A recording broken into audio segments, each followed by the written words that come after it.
Met this pretty little thing at a trail ride one day. 5'5" pecan tank and a nice little shake. We started texting, oh yeah, all night long.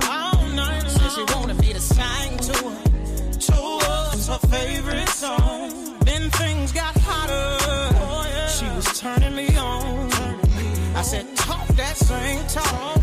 When I get you alone. She said, I stand on business. Oh yeah. Every word I say. I stand on business. I don't play no games. She said, I stand on business. Every word I say. I can make your toes curl. Make you say my name. She invited me over. Had a nice little place. Her kids were fast asleep. She was bumping that Johnny Taylor. We took a shower. She slipped into some lingerie. I laid down on the bed, sipping on my douce. Next thing you know, she asked me, how does that taste? I opened my eyes.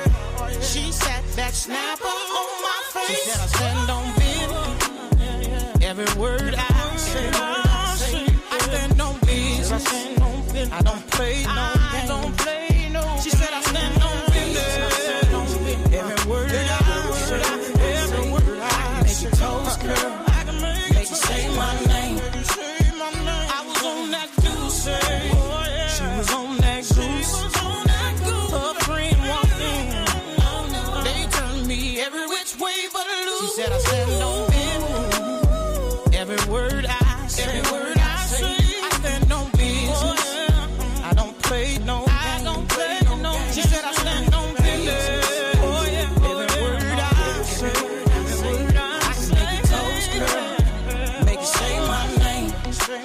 She said, I stand on business. I stand on business. Every word I say. I stand on business. I don't play no games. She said, I stand on business.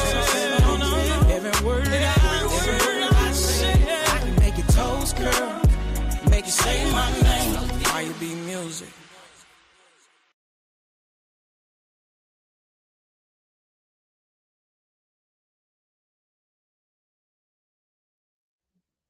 Hey, you guys. Guess what? You know what time it is. It is another episode on Live with Vickey P. Okay, we made it again. Another Tuesday. Thank you, Jesus, with all this rain, with everything is going on. But tonight I have something different. I don't have an artist on here, but I have two amazing guests that I felt like they deserve their flowers while they are here. So that's why I decided, come on, we got to show these two phenomenal people, two different individuals from different walks of life, some love because they deserve it. So my first guest, I'm going to have the honor of sitting down with a woman who is capturing history, you guys. She's shaping culture. You heard me. She's shaping culture. She's giving people a voice that deserves to be seen and heard. She is the visionary behind the Lagacy magazine. Did y'all hear? Did y'all hear that? She is the visionary behind the Lagacy magazine, a platform built to document excellence, celebrate community, and preserve the stories that will outlive us. So we and our children and our children's children will be able to go back and look at this magazine and say, this is part of history. That's what Chantel Taylor is. She's not just creating a magazine, she is creating a movement. Did y'all hear me? A movement. Through her lens, she highlights her purpose, the power, and she let people know who's building around her. Legacies matter, and that's why it's called the Lagacy magazine. So let me tell you this, and we're going to get Miss Chantel on here. Chantel, through her lens, She has a legacy. Her work reminds us that our stories are worth telling, our journeys are worth honoring. She gives us this platform through her lens.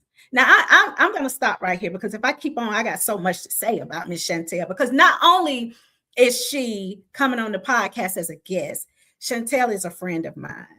So we have been friends now for a while. You just never know who crossed your path. But family, friends on this blue app, help me welcome the incredible, the Miss Intentional, the legacy builder herself, Chantel Taylor. Here we go, you guys. Girl, you know, listen, let me give you this. Thank you. You know that's how we have to hype each other up, girl. Hype each other up. How are you? I'm good. I'm honored to be here, Miss Vicky. I really am. I feel like I'm with the big dogs now. I'm on your podcast. What? That be on the Vickey P show. Girl, listen. we are doing this thing over here. You hear me? I am super excited to have you on the show because I've been following you. Girl, that magazine is gorgeous. Thank you. Let's get into this. Okay. I'm super excited about these two interviews because I'm so used to interviewing Southern Soul artists. So people are going to see a different side of me interviewing different people from different walks of life. So I'm super excited that you're giving me the opportunity to interview you. Now, who is the lady behind the magazine? Ooh, where do I start, y'all? So as you know, my name is Chantal Taylor. I've been doing the Legacy magazine since December of 2021. I kind of gifted it to myself as a birthday gift. So the magazine anniversary date is the same day as my birthday, which is December 23rd. Prior to that, a year before, I was featured in a magazine, but not only was I featured in a magazine, I was featured on the cover. And I thought it was very crazy because I'm like, it's so many people out here that's way further than I am in what I was doing. At the time, I was selling hair bows and skincare. So the man called me. My grandmother had just passed, had been trying to reach me for a while. And if I didn't recognize the number, I wouldn't answer it. And so this particular day, I answered the phone and he was like, hey, I want to put you on the cover. So I instantly went to Google looking them up because I'm like, let me fact check, you know. And because they gave me that opportunity, it sparked something in me. And when they sparked something in me, I'm like, let me sit up under this person for a while. And I made it clear to them, like, hey, I want to start a magazine. What do you think about that? They was like, go for it. So I did it. And I've been doing it for about almost 6 years now. I'm a mom of 3 boys. I'm a first generation high school graduate and college graduate. Hold on. Excuse me. Hold on. It's so much. Hold on. Okay. Continue. Yeah, so my grandmother raised me. My mom passed when I was 3. My grandmother raised me. I grew up in New Orleans. When Katrina happened, I moved here. And yeah, I'm a part of a lot of different things. I do publicist work for Hit Entertainment, which is where Not Enough and his wife Monique. I also do publicist work for a record label called ABG, which they're based out of Arkansas. I'm the assistant state manager for Mississippi Fleet DJs.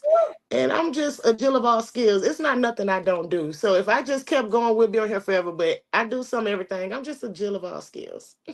Girl, that's what I am talking about. And why not? You deserve to be on platforms. You deserve your flowers. I mean, you do a lot. And not only are you doing these things, you're opening up doors for other people. That's the most important thing. You're opening up so many more doors. You're not just sitting on things because the last time me and you talked, I think I was going to Augusta. And you was like, Miss Vicky, I'll help you. I got you. I'll help you. And I was like, I told my husband, I say, see, people like that, you need to be around people like that, because a lot of people will just keep everything to themselves and won't Mhm. share anything. And I love that about you. I really do. Thank Now, you. when you think about the word legacy, what does it mean to you personally? Legacy to me personally, like I said, I come from a family that don't own nothing. And when I say they don't own nothing, they owns nothing. um, when my grandma passed, the only thing we did own got taken from us. And Mm, so my goal was to not leave my children in that same situation. I'm like, whatever I do in this life, I want to be able that when my time come, I leave them something. So all these businesses I have and things like that, I make sure my children can operate it if it ever comes to a point where I can't. So legacy to me means everything. It's just basically leaving something for the next generation. I want when I leave here to people remember me for my legacy, what I did for people, mm. what it was that I did. Anything. So that's basically what it means to me. It's just simply what it is, legacy. Leaving a legacy for someone to come behind and finish off. So that's how the name sparked Legacy Magazine. And my son actually named it. So it's crazy you said that. I was on the phone with my friend from Arkansas. And we were just talking. I'm like, look, I think I want to start a magazine. He was like, do it. I was like, what I'm gonna name it? My baby come from the back because apparently he had been listening to my conversation. He was like, Mom, name it the Legacy Magazine. I'm like, you know what? I like that. I said, but let's slap MS on the end so they know that it's coming out of Mississippi. So that's where the MS come from. I know a lot of people think MS stands for something else, but it's just simply because it started here in Mississippi. Eventually, my goal is to have it in all 50 states and some countries. So that's the goal at the end of all of this. But that's where the name came from, my son. Well, I absolutely love the goal, because it can happen. I mean, because you've been doing it for 6 years, baby. It's going to happen. It Yeah, is. for Now, sure. who poured into you early on and helped shape the woman you are today? Was it your grandmother? It was. My grandmother was a gem. I tell people all the time, it wasn't always sunshine and rainbows with her. She was a very Christian woman. I grew up at an apostolic background, so she was very strict. But one thing that I know for sure about her is she believed in me. Anything I came to her with, she literally believed in me. I remember when I started selling hair bows, she didn't need no hair bows, she was buying them. When I started selling skincare when I was diagnosed with cancer, when I finally got the diagnosis of the cancer I had, I was like, Grandma, I need to start doing something for my skin because the chemo and radiation was breaking me out really, really bad. And so me and her sat down, we came up with a recipe. We started doing soaps. And she was my first customer. Like nothing I've ever done except for the magazine. She didn't get a chance to see me do the magazine, but or she didn't get to see me be on the cover of a magazine, but she poured so much life into me. Her and my auntie Kim. To this day, my auntie Kim, I can call her and I can be complaining about something, and she pours so much life into me. It just makes me want to go so much harder than what I'm doing. So definitely my grandmother and my auntie Kim. Oh, shout out to it's nothing like a grandmother's love, isn't it? Nothing. Nothing. I mean, it is nothing. And I bet if she saw that magazine, the cover of the magazine, woo, She would have girl. been bragging because she couldn't help but brag on me. Every time I come to church, oh, my baby do this. My baby do that. Oh, look what my baby bought me. I never forget when I first started my first business with hair bows. I was selling them so fast. I think I had made like close to six figures in like 6 months. And I surprised her. This was right before she passed away. And I surprised, I'm like, Grandma, get dressed. We coming to get you. I'm gonna take you somewhere. She didn't know where we was going. She normally be like, girl, I'm not leaving the house. I took her to the mall and I told her, get whatever you want. She like, what? I'm like, get whatever you want. And she just was going crazy in the store. She like, really, really? And she was like, you must be doing really good. And I'm like, yeah, Grandma, it's taking off for me. It's taking off. And Wow. so a lot of the things I bought her, she didn't get a chance to wear because she instantly got sick. And that was just a rough time for me, But I know she proud of me. And every time I do something, I make sure to like give her flowers because my grandmother, she raised herself from time she was 14 up until when she passed away. Her mom died when she was 14. My grandma was had her first baby and was pregnant with the second one. She had just married this guy and life was hard for her. So everything I do, I do it in remembrance of her because I'm doing things that she probably would have wanted to do or could have Mm. done, but she didn't have the opportunity to because she was so busy. She raised her kids, then she raised all three of her kids. So she didn't really have a life. So my goal is to kind of give her a life through me. Wow. Yeah. That's an amazing story. Just it's just amazing. That just shows how, like, now people take grandmothers for granted. You Hmm. know, they really do. They take grandmothers for granted when grandmothers are the backbone to any family, to every family. And they're going to be there sometimes when your mom and your dad is not going to be there. That grandmama's going to be there. So that's sweet. And that was sweet that you were able to do something for your grandmother before she passed away. That, Yeah. and I know That was you something felt, she never got to do. Like she yeah, never got to do anything for herself. Like I think majority of her clothes, maybe somebody may have given them to her or something, but it felt good to do something for her because she yeah. had done so much for me. You sacrificed your life to raise me after my mom passed. You didn't have to do that, you know. So I used to just try to find ways to make her proud of me and to show her how much I really appreciated her. Wow. Yeah. Now, what gap did you see in media or storytelling that made you say, I need to do this? So when I started the magazine, it wasn't really based off that. I just was doing something to see if I could do it. I'm that type of person. I'll try anything once to see if I could do it. Before I did the magazine, I was writing books. So I just kind of took what I knew about writing books and brought it over to the magazine side. But what I will say is when I started it, I did notice like in Mississippi, a lot of the business owners, a lot of the artists, a lot of the talent we have here was not being put in the front of people's faces like it should have been. And Mhm. so I'll never forget this moment when I realized what I was doing was bigger than what I thought it was. Come on. Um, I'm gonna take you back to 2000, I want to say 2022 or 23. I had wrote so many Southern Soul artists, not even knowing they Southern Soul artists. I didn't even know what Southern Soul was. Y'all probably think I'm crazy, but I'm serious. I'm going to tell y'all how I found out what Southern Soul really was.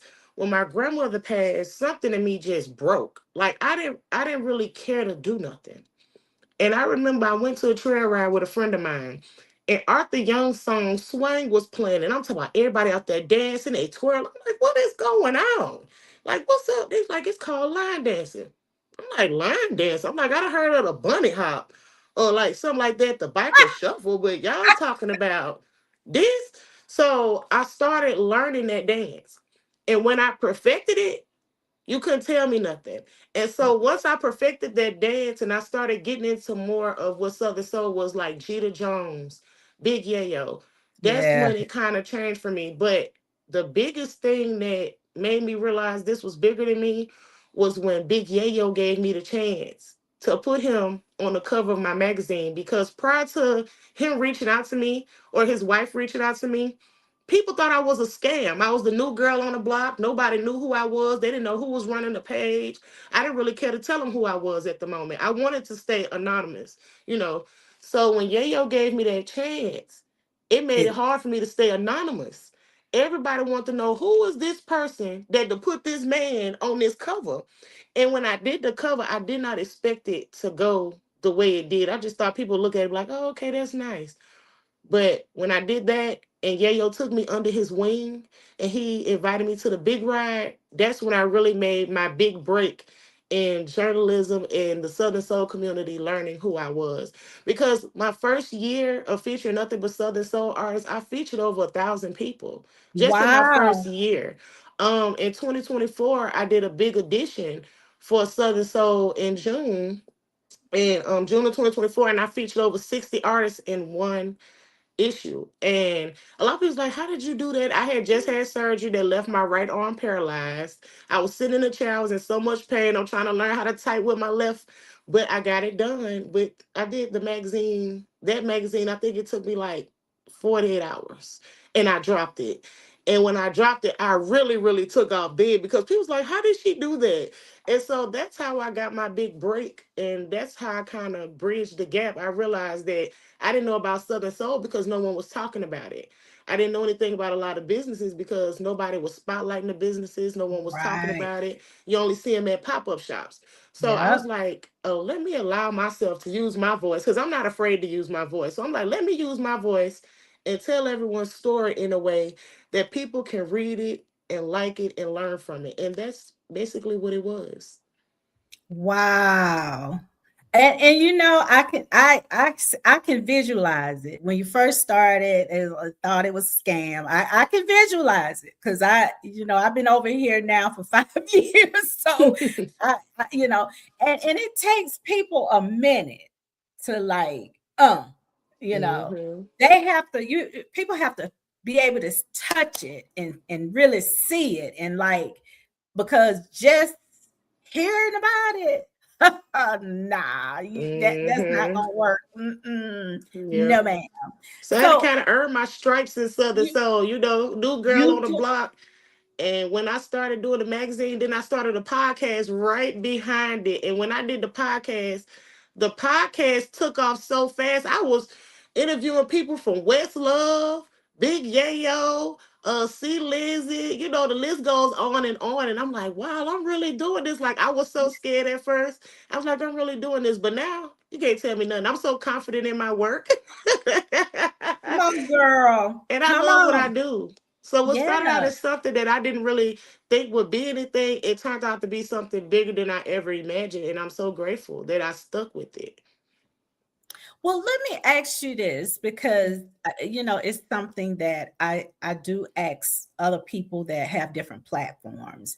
Um, how do you choose the stories that you talk about or write about? Like, do you That's a have good like, question.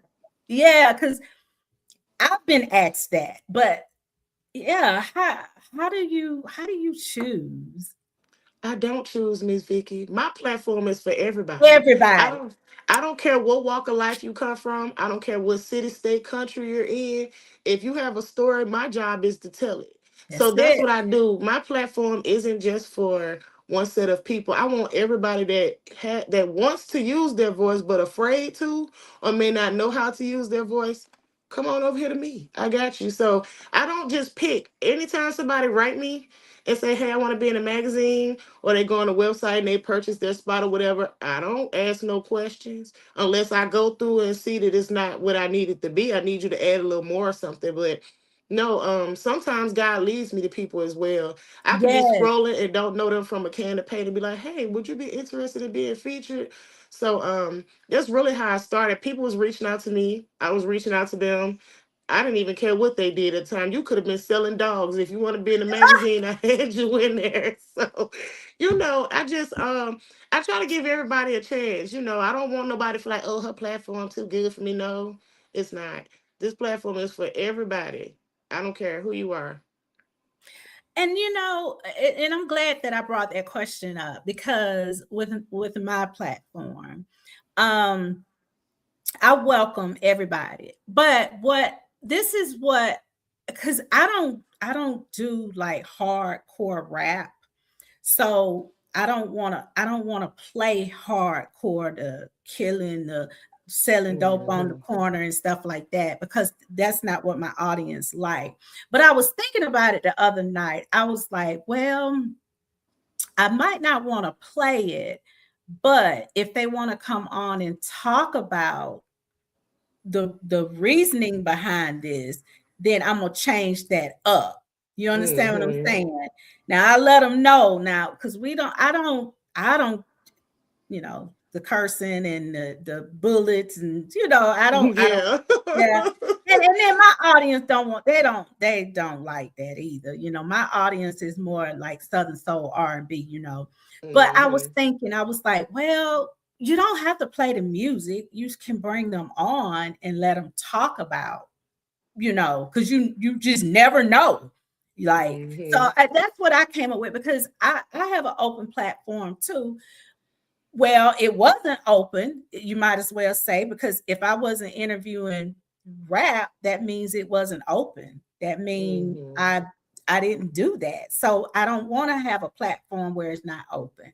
So I just was thinking the other night when I was in the bed, I was like, well, you gotta just bring them on. Just don't play the music. But that's why Hmm. I asked you that, because I was just curious, like, do you make choices or anything like that? I So do sometimes. Now, for example, if you know your music got all that gang affiliated activity in it, I'm gonna yeah, ask you for a clean version. If you can't provide me a clean version, that doesn't mean I won't interview you. I'll interview you. We just won't play your music. So that's the thing. Just ask them to send you a clean track. Send me something clean. If you ain't got nothing clean, we can just talk about it. We can show you a little cover art or something. So yeah, like for example, my podcast is unfiltered. You can be yourself on there. Um, I'm not just set to a certain audience. So I want you to feel mm, comfortable when talking to me. But don't be on there going all crazy, beefing with somebody, talking crazy. Like just be yeah, yourself. You might slip up and cuss one or two times, because I'm gonna slip up and cuss one or two times, but don't just make it a habit. Like conduct yourself like you're doing business, because what you're doing is business. I'm helping right, you get exposure just as much as you're helping me. So right, yeah, I'll tell them like send me a clean version. If you can't, now they might have a song, they ain't talking about no crazy stuff and they might curse one or two times, I'll play it. But if the right. whole song full of curse words, gang activity, pulled up to Yeah, somebody's house and did that, you got to yeah. go. We're not doing it, That's but I try to support everybody as best I can. yeah, and I'm glad I asked you that question, because that kind of opened my eyes along with what I was thinking the other night. Because I was like, well, I want to have a free flowing podcast, but I don't, because I don't want to hear all that stuff. So Right. I understand. I yeah, understand. Because I just did a podcast and I have my own little jingle in the beginning that I made. So, like, I make my own little jingle, like the intro, but the outro is always going to be an artist, a local artist, or any artist that send me their music. I'm going to play it at the end. So, for yeah, example, I played Young Jules' song at the end. She got minimal cursing in there. It's not a lot of cursing, but I played it and the people liked it. So, you just never know. you never know. It's hard to branch out because I'm so used to Southern soul that now I've branched out into rap, R&B, gospel. I'm some everywhere now. So you never know what you would get when you branch out. Just make sure Yeah, they keep it to be respectful. That's all we ask. yes, that's it. That's pretty much, that's definitely what I asked. Yeah. So, what do you want people to feel when they pick up an issue of the Legacy magazine? How do you want them to feel? When someone picks up the Legacy magazine, I want their first impression like, oh, this is This nice. is not For example, Miss Yolanda here, she's a promoter. She bought 100 magazines for me. And I don't know what she was gonna do with the magazines, but what she did was she had me come to an event she had and pass them out. And the first thing they're saying when they see the cover is like, "Oh my god!" So, and she had run, oh Lord, one queen for I think the crew of, I don't want to say the name wrong, but it's from Louisiana, and she had this beautiful crown on her head. She looked like she was Miss America or something. And so everybody was like, "Oh my God, who did this?" I'm like, "You looking at the person." So when people pick up my issue, I want them to be just like they're like it take their breath away. Then when they get the right. flipping, I really want their breath to be taken away because I work really, really hard when I have to make those templates for the magazine. And I kind of shifted gears with that. I still do print copies, but when I first started out, I was just doing like templates. I would go in Canva and create these templates and write their stories on that. And then after a while, I'm like, this ain't gonna work. Because a lot of people think if they make a template and they put it on the internet, they feel like that's SEO. It's not. I'd rather you be able to put your name in on Google and whatever somebody wrote about you pulls up. So I love when I go to Google and I type in Big Yayo and it pulls him up. Or I type in Jamie Evans or something and it pulls him up with my article. So that's the goal. I want you to feel like it's an experience when you pick it up, whether you in it or not. I want you to feel like you should be on that cover when you pick it up, or feel like you should be on the inside. So yeah. I want them to feel the same way I felt when I saw that I was on the cover of a magazine. Like I was so happy. I went and printed it out, gave Every pictures to everybody. I was sending it to Detroit everywhere. Y'all want a picture of this? Cause your girl done did something. And so I want people to feel like they're like, yeah, she did that. I need to be in this. That's what I want you to yeah, feel when you look at any of my work, whether you're picking up a magazine, whether you're reading it on the internet or anything, that's the goal. I want everybody to feel the same way I felt the very first time I seen myself in a magazine and on the front of it. Come on. Come Yeah. on through, y'all. Y'all heard it. How has your faith guided you through the process of Ooh, building this platform? let me tell you, faith is something you got to have it. You I have better. faith in every. I have faith in everything I do. Even when I was diagnosed with cancer, I had cancer since I was 14, and I just became cancer free a year ago. I'm only 34. And I had a lot of faith. I knew God was gonna heal me when he felt the time was right. I knew Mm. my magazine would take off when he felt the time was right. And one thing I know God favors me. I've been told that since I was a little girl. And I know God favors me because it's nothing I put my hands to that he don't bless and allow to go somewhere. But so faith is big. Like even in my chart, when I go to the doctor, they wrote in the chart like she got a lot of faith. So it don't matter really what you say to her. She got faith. Like I remember when the doctors told me I was going to die, and I looked them in the face. I said, "Okay," and they was like, "Is she giving up?" No, I didn't give up. I heard what y'all said, but I didn't really care because God said something way better than that to me. And right after they told me that, what, 6 months later, I was cancer free. They couldn't find it no more. I had that surgery, left me paralyzed, but I got my life. So I carry that same faith with the magazine. I get discouraged. Today was one of them days I got discouraged. I'm like, this not working. This is what I depend on for my income to pay my bills and stuff. It's not working. And I'm like, Lord, I'm finna give it up. And some snapped back at me so quick, like, where's your faith? I was like, you know what? I'm gonna Let's keep do doing it. I ain't gonna give up. So it. What? faith is important to have, and it's not something that you're taught. It's something that you literally have to just trust God. It's just like when you're starting up your car, you trusting that when you stick your key in there, you press that button, it's gonna start. So your faith have to be the same way. You have to activate Woo. your faith. You have to believe in yourself first before anybody else. And you got to know that in spite of Girl. everything, God got you. So I carry that with me with everything. I know God got me. When I'm feeling low about this magazine, I just say, you know what? The Lord got me. So keep that in mind. Keep the faith and just keep God first. And I always tell God, if you put me in a room, Ooh, I'll do the work. I don't ooh. need you to do the work for me. I just want you to put me in the room because once you put me in the room, I got it from there. And Come normally on. when God do that, I get in that room, I do what I'm supposed to do, and I'm on to the next one. So that's the Come type of on. faith I have. I have crazy faith. It's nothing in this Woo. world you cannot tell me that God won't do for me at all. Come on, girl. That's what So, I'm talking about. That's so what I'm yeah. talking about. I asked him, I said, increase my territory. When he did, I was like, okay, let okay, Hmm. I'm ready, God. Girl, you said a mouthful now. And you Let me know what else, tell you. Miss Vicky? Make sure when you ask him for something, you are specific and Look, intentional. Because specific. if you say, Lord, enlarge my territory, and he give it to you and you don't know how to handle it, then what? You gonna You gonna go mishandle it. crazy? Yeah, Yeah, you gonna you gonna go mishandle it. crazy. So take everything, every opportunity you get that God allows you to get, be very intentional with it and treat Yeah, it like you would treat your child. Now we yeah. treat newborn babies, they so fragile. Or You that understand? China that was in your grandma cabinet that you knew you shouldn't have touched. And you know if you break it, she on your tail. You have to be the same way with your business, with your life, with everything. Just keep God first. And I'm telling you, it's gonna work out. It's a many days I don't know how I'm gonna pay bills, how I'm gonna do this, how I'm gonna do that. And God turns around and show me every time, like, I got you. So stop worrying, read your Bible, pray, write the vision, make it plain, and make sure whatever you ask God for that you are ready for the responsibilities that come with that. Come on, girl. You are Don't get me to saying, preaching now. come on, girl. Oh my goodness. So, what's one story you've published that stayed with you long after the issue was released? It's so many of them. It's so many. There's so many of them. Let me think. I'm about to find my most favorite one. I recently did one on a young lady who is a poet. And although majority of the stories stick out to me, her journey stuck out to me more because it seemed like, how some people, and we gonna keep it real. A lot of people are using AI nowadays. I can tell Mhm, when you done took and asked AI to make your bio versus you writing it yourself. I want you to mhm, be authentic when you send me something. And I mhm. would say it's very few that do that, but hers was so detailed It was so detailed. You could tell like she didn't use AI, nothing like that. And it made me go back to her. I had to call her and I'm like, look, this story is amazing.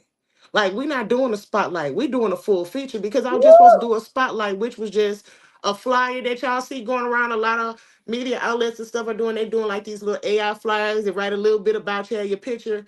No, I was gonna do that for her, but God was like, mm-mm. And I know Big. it's a lady on here right now, Miss Tremera. Same thing happened with her. I'm reading her story and I'm like, this ain't no spotlight story. This is an It's a article. Yeah, so anytime that something stuns me like that and it make me take a step back and be like, wow, I love breathtaking stories. So anytime someone's story makes my breath just go, I got to know more. I want to write about it. And it makes it so much more fun and easier for me because when I get articles like that, it makes it so easy. So I'm gonna say Miss Tremera and her name is Yes I'm Wells. They story really stuck with me. Some stories I write and I'm like, that was good. But some of them mm, you be like, yeah, yeah. this need to be in a book or something. Can we write a book about it? That's a So movie. yeah, it's a lot of them that have me like that, but those two for sure definitely took my breath away. Now, what's something about running a magazine that people don't see behind the scenes? Y'all don't see the sleepless nights. For example, I take my magazine very serious. I treat it like it's my child. Most days I don't even have an article, and I still be up trying to find ways. What can I do to position this magazine where people can see it? Or what can I do to help this person or something like that? It's the behind the scenes things like the writing is not as easy as people think, especially when you're doing it yourself. I have to literally sit down, and it takes me a few hours. I sit down and I dissect everything. So I'm gonna say the sleepless nights, the times when you don't know if this really what you want to do, but you doing it anyway. Ooh, Yeah. The the doubt, the moments where you doubt yourself, or the moments where you feel like you've made a mistake. Other people may not have seen the mistake, but you see it, and you try to go back and correct it. yeah. Another thing they don't see is the countless inboxes you get with people asking questions, even though you've already answered those questions. Um, what I'm gonna say is it takes me a lot of patience with this magazine. This magazine has also taught me how to be humble. Mm, I'm not gonna say I wasn't humble before, but I'm so humbled now. You know, and I think about like these journalists that be on the news and stuff, or these reporters, like the work they have to do, like it's not easy. It's a lot that goes behind having a successful magazine. I don't think this magazine would be as successful as it is if I hadn't took the long nights. Staying up. Some nights I'd be up all day. I remember one day I stayed up a whole 24 hours and my kids like, is you gonna go lay down? I'm like, no, I got to do this. I got to finish this. I And feel you. Mm, yeah, so I had to learn balance as well because it had got to the point where my whole time was consumed with the magazine. I was trying to get everybody in, everybody out, trying to push everybody. And I had to take a step back and say, let's rebrand this and figure yep. it out. So behind the scenes, y'all don't see the constant, I can't even explain the word because I be up here pulling my wigs out my scalp. It's that serious. I be so Yep. frustrated. I have to go in the room and shut the door sometime and just go.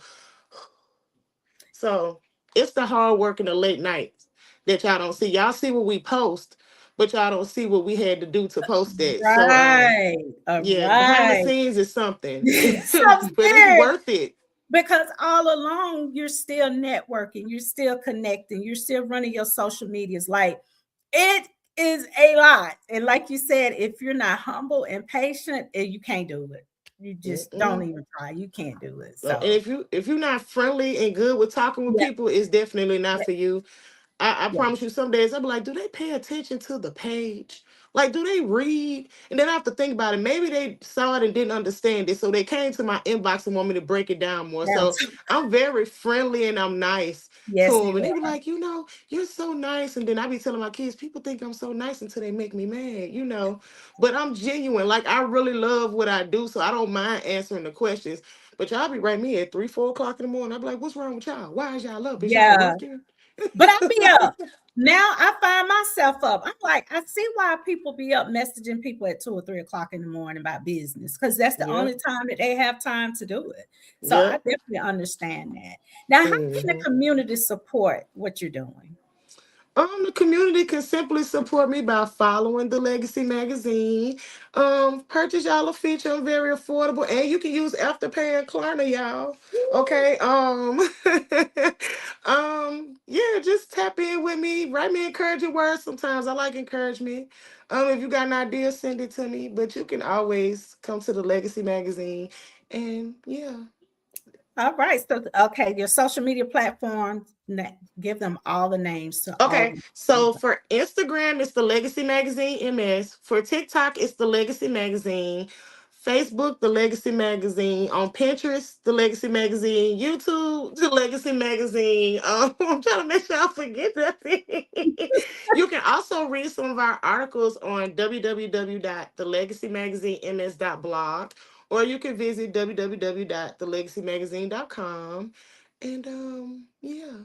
Yeah. And support. Go to her page, share, like, comment. That helps us too. Also, you just don't Mm-hmm. know if you share, comment, like things like that. That really helps us, and it helps us. As far as networking, like you guys Mm-hmm. have no idea how much that really helps us. Just even looking at it or hitting a heart or something like that. But Miss Mm-hmm. Chantel, thank you so much. Because this has been long overdue anyway. It Long. has. Yes. I It gotta get definitely, used to being on podcasts because I think this is like my second one in the last 2 weeks. Like I really be want somebody to get me on their podcast. I be wanting to tell my story. I don't want to tell it on mine. I be wanting to get on somebody else's and tell my story because I feel like if I do it that way, it'll reach more people and people will understand me a little bit more. Because to this day, people still be like, "Who's running the Legacy magazine?" And then I say, "Well, it's me." And they be like, "Oh, you a woman?" I be like, "Well, y'all thought I was a man." But you'd be surprised. So yeah, like, comment, share. That's how I met Miss Vicky. Someone was on her podcast. They shared. I followed her. And this yep. was probably like a year or two ago, maybe. Yeah, probably Um, 2 years ago.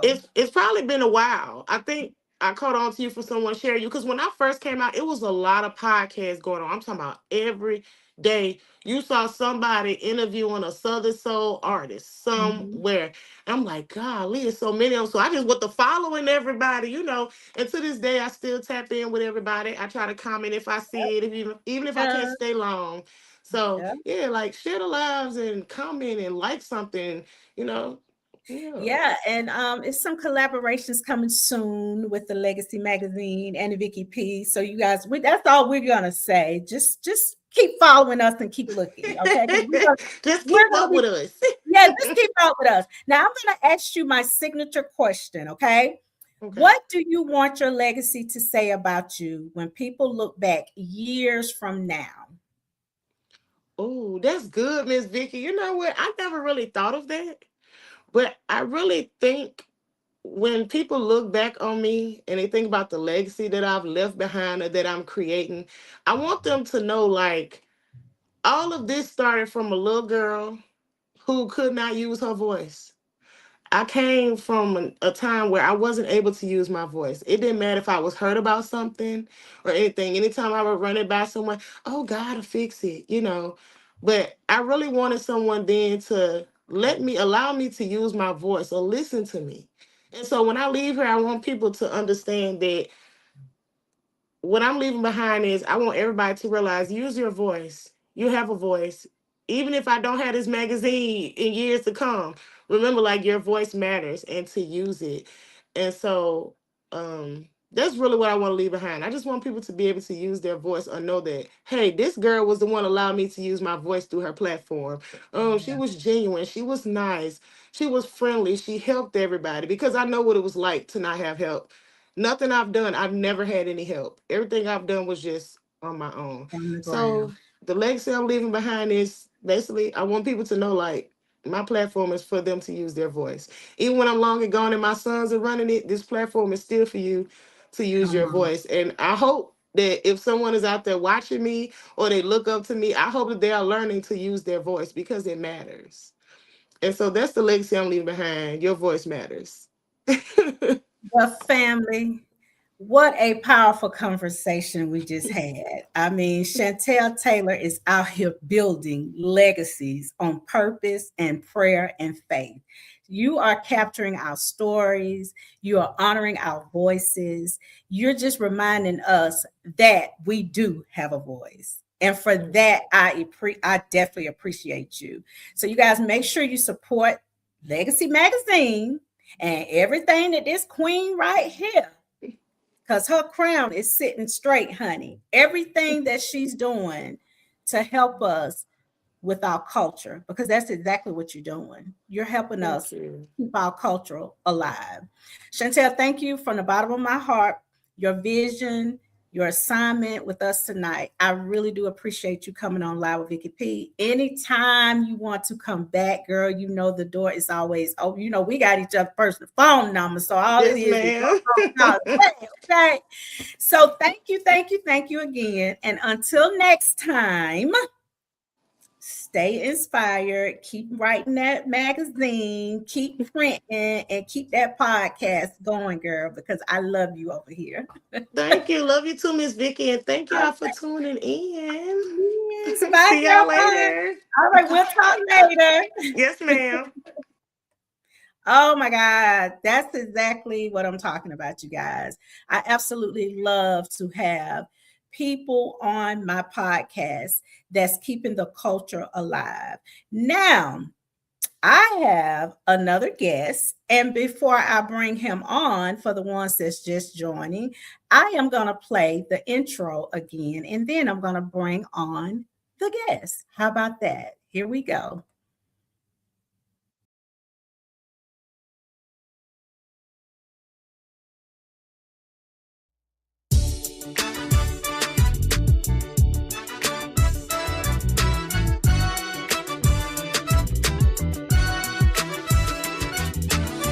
Say the party don't start till I walk through the door. Damn sure don't end till I leave the dance floor. Let me get what you're drinking. That's the Henny on the rocks. You know the party is jumping when the cars parked around the block. Where all my sexy ladies who came to have a good time. You waited all week long to leave your stress behind. Shout out to all my fellas been working 9 to 5. Don't worry about them haters. We came to have a good time. Come on, say the party ain't over. Party ain't over till the last call for the alcohol. Yeah, and the bartender close the bar. The party ain't over. Oh no, till the lights coming on. Oh yeah, and the DJ play the last song. The party ain't in the middle of the dance floor. Just doing my thing. She was dancing so hard, she damn near spilled my drink. I said, excuse me, little lady. See my name, Ronnie B. I see you came with your girls. Mess around, gon' leave with me. Where all my sexy ladies who came to have a good time. You waited all week long to leave your stress behind. Shout out to all my fellas been working 9 to 5. Don't worry about them haters. We came to have a good time. Come on, say the party ain't over. The party ain't over. Till the last call for the alcohol. Yeah, and the bartender close the bar. The party ain't over. Oh no, till the lights coming on. Oh yeah, and the DJ play the last song. DJ play my song. The party ain't over. The bartender close the bar.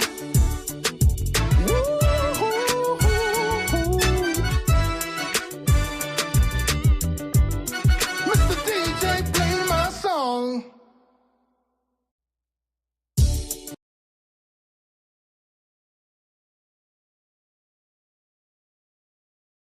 All right, you guys. So I'm going to see, is my guest ready? Is he on here yet? And then we're going to get started, okay?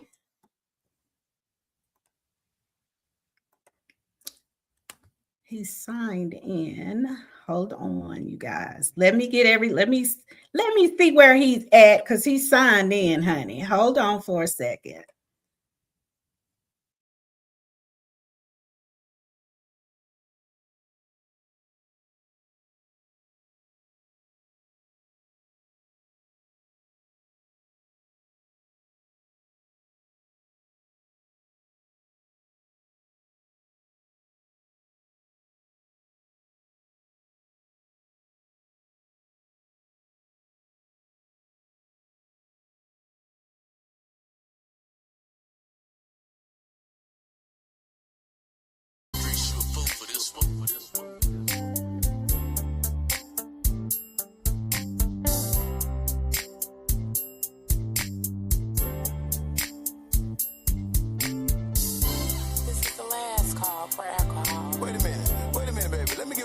Before we close down.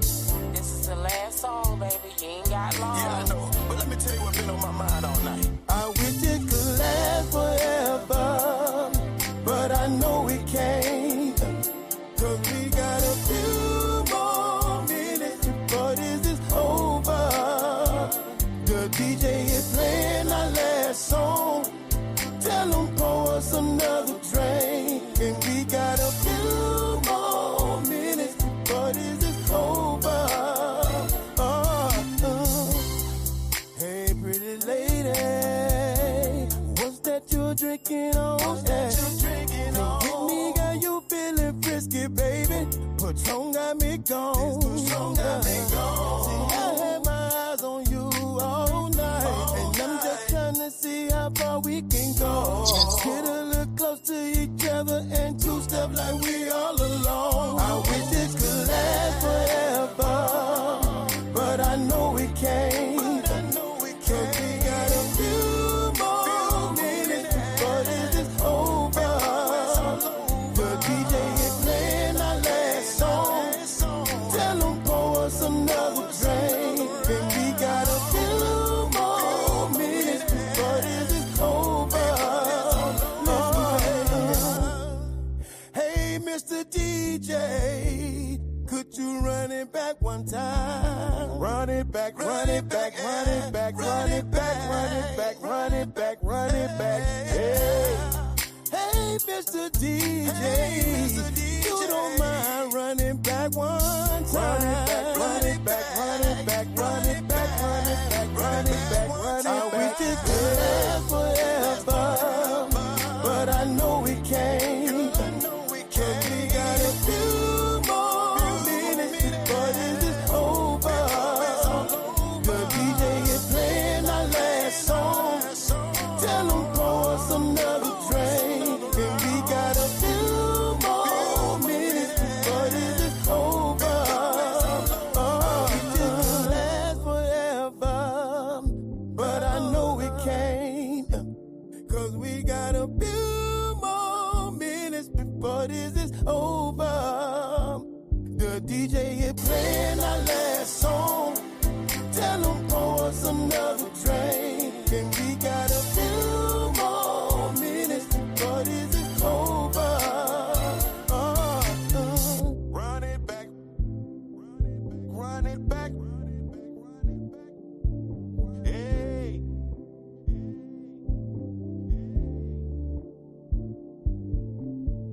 Run it back, run it back, run it back, run it back, run it back, run it back, run it back, hey. Like a house track.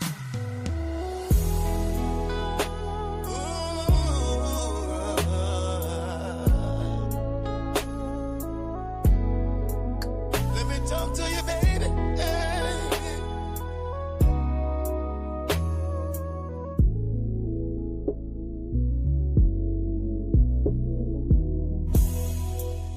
Everything we've been through, hey, keep playing over and over again, baby.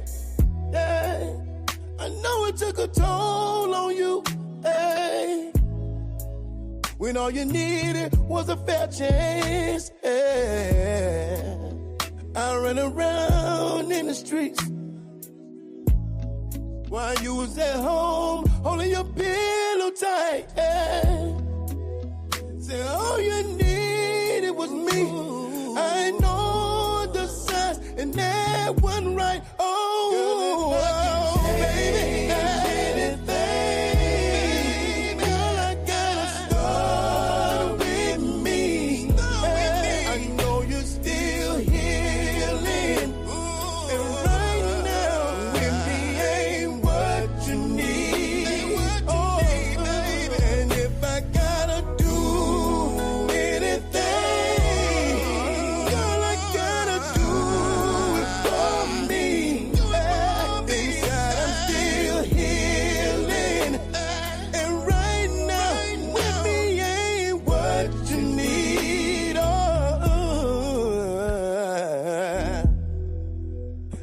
told with my preach.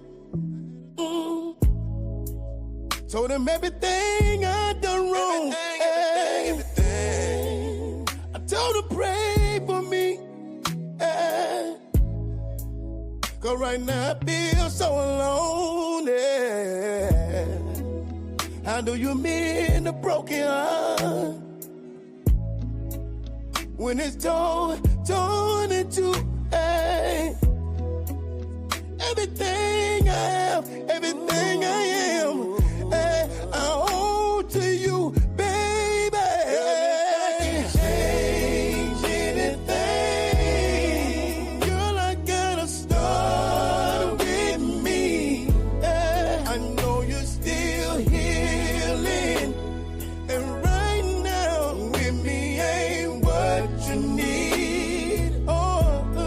And if I gotta do anything, girl, I gotta do it for me.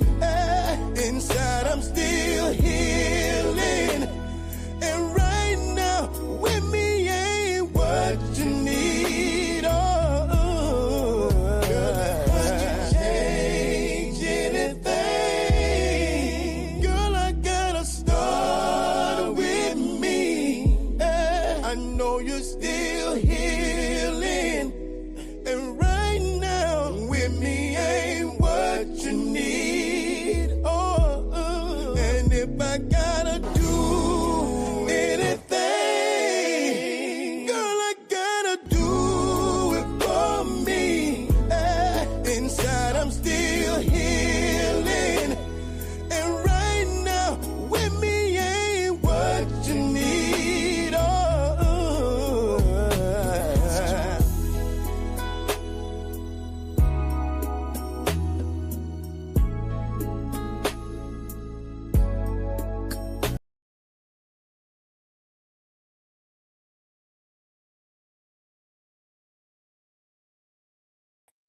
All right, guys, we're back. We just had a little bit of technical difficulties, but it is okay. Y'all know we still move on over here. You know what I'm saying? So I am getting ready to bring on my second guest, you guys. I'm super excited to have this young man to come on my platform, because not only do I know him because he works for my daughter, but I've been knowing him for a while.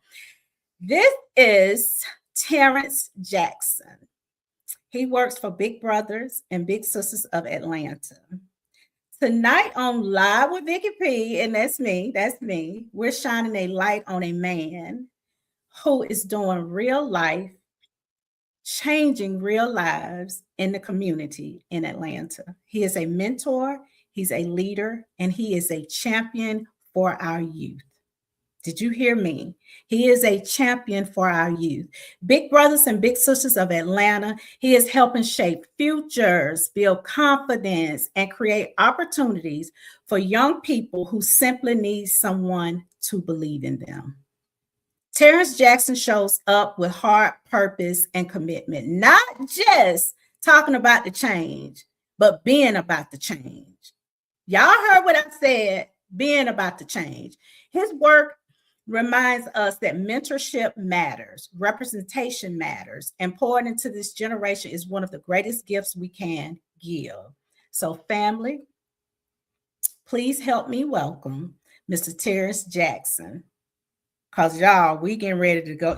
It's getting ready to be a treat, honey. Not only are we going to talk, but we're going to laugh too, because he is funny. Here we go. Hey!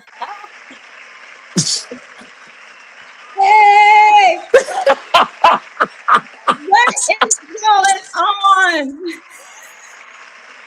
Listen. Do you hear the applause? Hey, you heard it. One more time. Woo. Y'all simmer down. Not too much noise. Not too much. That's it. That's enough. Everybody sit down now. He's here. Please, I'm here. The myth is here. Oh my goodness.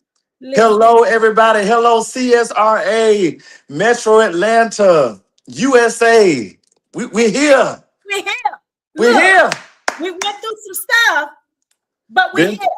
Like they say in the country, been through the storm and rain, but I made it. Listen, I told y'all we're gonna have a good time this last Yes, we are. We're gonna laugh. We're gonna laugh. You might wet your pants a little bit. Oh, but we're gonna laugh. and We're gonna laugh. we might do a little bit of crying because this young man right here, Yes. he is Yes. definitely he wears a cape. Thank you. Um, Thank you. Thank who you. Thank is you. Terrence Jackson, the man behind the cape? The man behind the cape is someone that is learning the true meaning of service, service giving, giving back, but also from a personal perspective, giving yourself grace to know that you can't be good to anyone else unless you're good to yourself. Ooh, come on, say that. I can't be good for anyone else until I'm good for me, myself. Mm, I can't be effective in today's community until I'm good for Terrence Jackson. Until I'm good for me, I will not be effective in today's community. amen. So, what first inspired you to get involved with mentorship? I'm going to be completely honest with you. It started when I was in elementary school.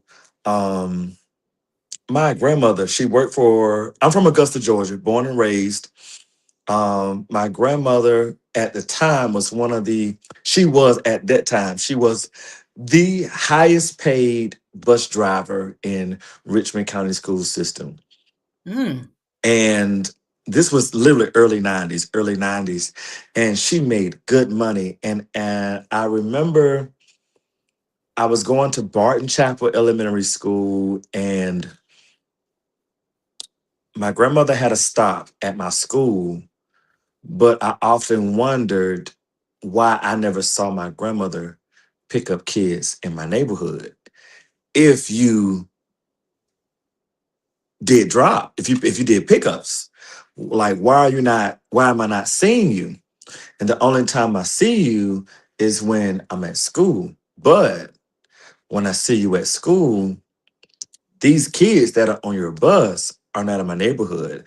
And I'll never forget one day I met my grandmother at school, and I went on her bus, and I was like, well, grandma, what's wrong with these people? She said, well, baby, they're different. She said, in the eyes of most people, they're different. She said, but in God's eyes, we're all the same. mm. And I saw people in a wheelchair. They had bibs around their necks. They were slobbing. So just, and I was like, well, how come I never, and I asked the question. I was such an inquisitive child. I said, well, how come I never see these kids in school? And she said, well, baby, that's a conversation for another day.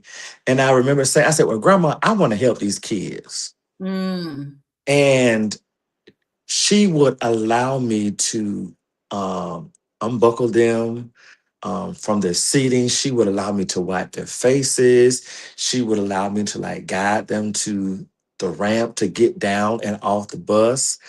And then me being me, inquisitive, I said, now, how come I don't ever see any of these kids in my classroom? Again, I'm in elementary school. It's not clicking. It's not making sense. But I'm like, we go to the same school.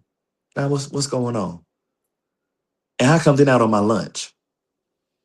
And that's when I really understood what special education really was in the school Mm. system. And I'll never forget, it was the end of the school year for the second grade year. My grandmother and my aunt, who was also an educator, they volunteered to work for the summer for special needs camp. And I said, well, I'm going. And my grandmother was like, out of all the things you could be doing, you want to volunteer? And I said, yes. And I told my grandmother, I said, can I ride the bus? She was like, where did this child come from? Where did he come from? Where did he Right, come from? right. Where and why?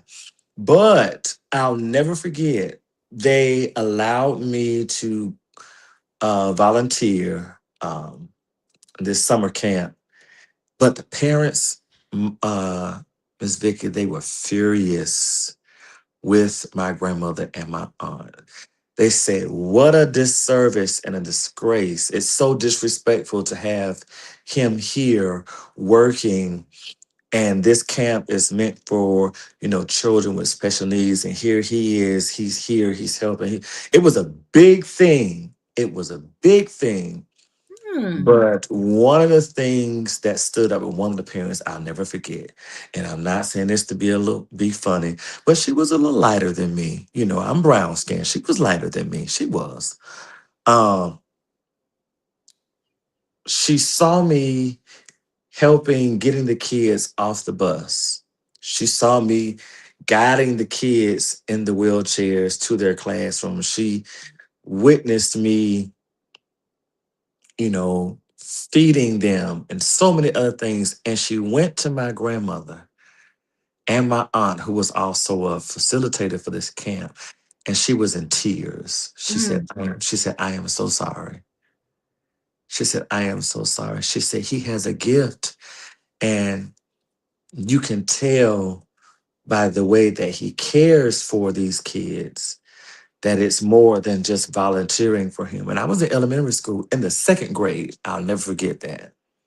I was in the Mm. second grade going to the third grade. And from there, I knew what my calling was, what my gift was, which was helping those with special needs, whether it be those who um, dealt with developmental disabilities or um, behavioral, situations. That I knew what my calling was, even in second grade. Wow. Even Se- in second grade, even in second grade. And I can remember so much so when I went to middle school at Morgan Road Middle School, Glen Hills High School in Augusta. I've always felt the need to find my way to the hall where the special needs classrooms were, just to, hey, what's going on? And I would dap them up, give them a high five, wipe their face, because that was something that I had been doing since I was in second grade. And here I am now, middle school, high school, still doing the same thing. But people often laughed at me like, kids can be Mhm. rude. Mhm. What you going over there for, dealing with them? Why not? They're Right.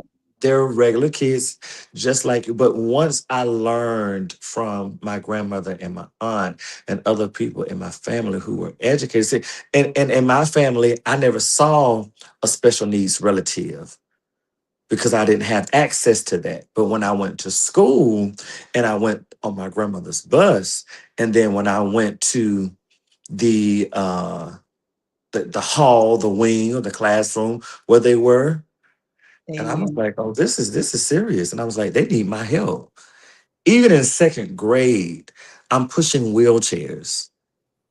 Um, it's always been in me, always. so from second grade up until now, so that was one thing, like you said, you have a gift.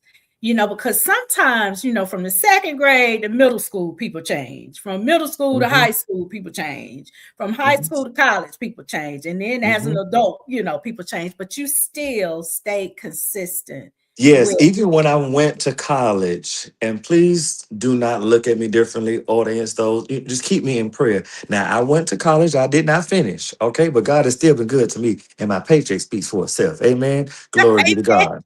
You know? Um, Even I went to college, I went to Clayton State University, and I was a English major with a minor in special ed. Hmm.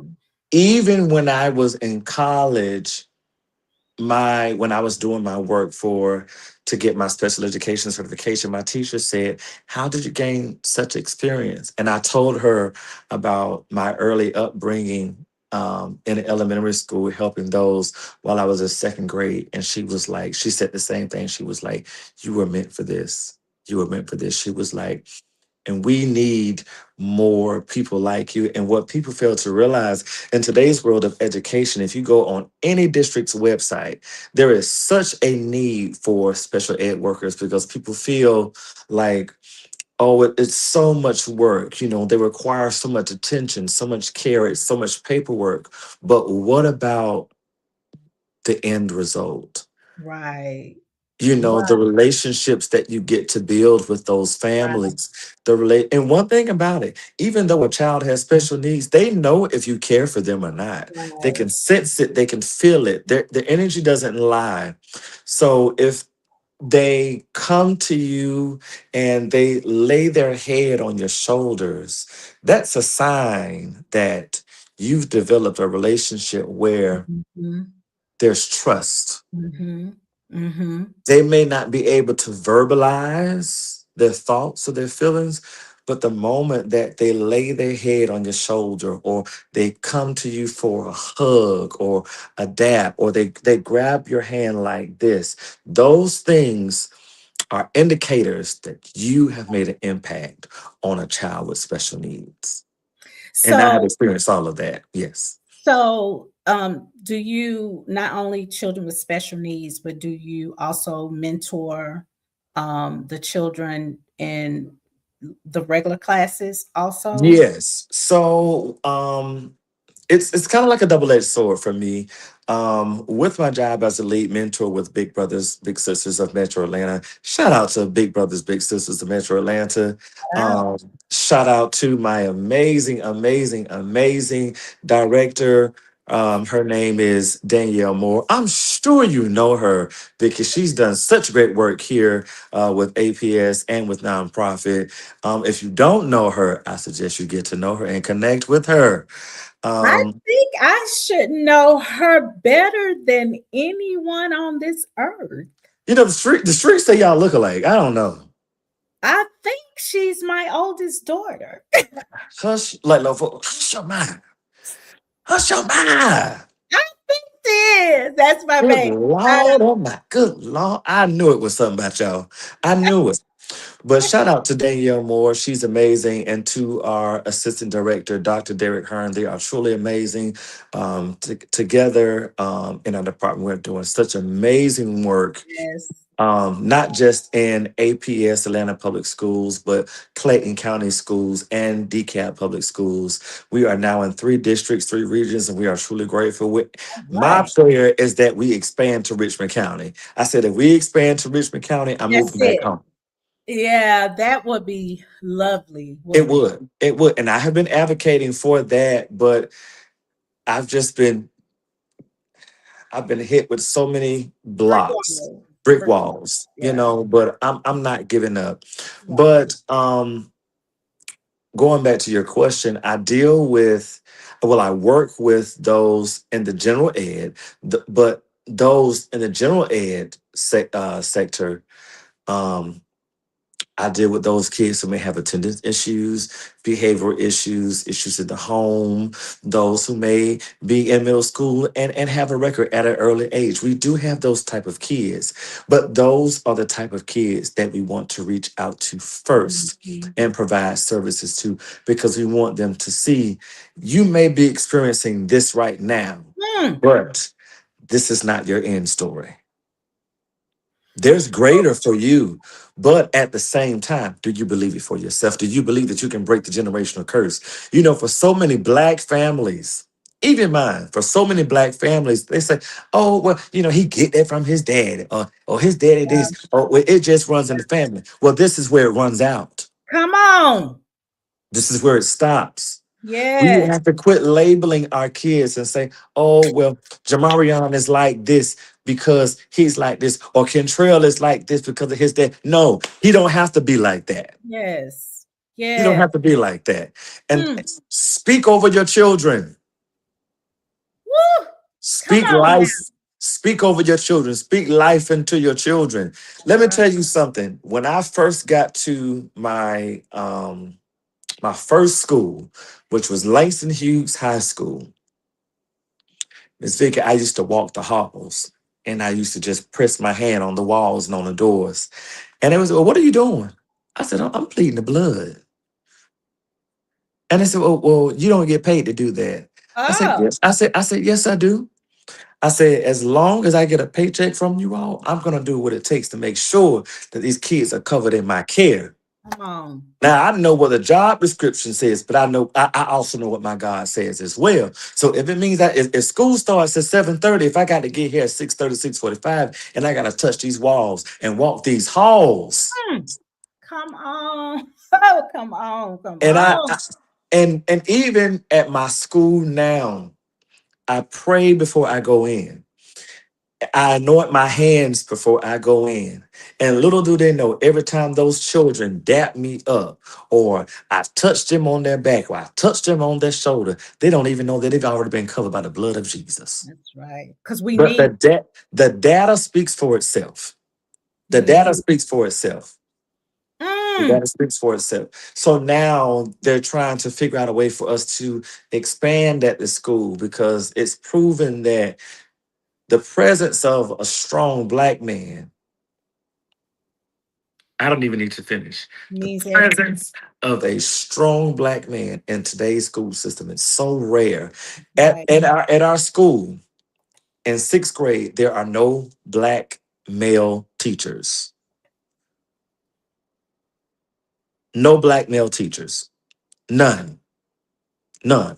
All sixth grade teachers, even for the upcoming year, there are no black male teachers. But when the kids see me at lunch, hey, what's your name? What do you do? How can I be in your class? I said, well, I'm not a teacher, I'm a mentor. Well, what is a mentor?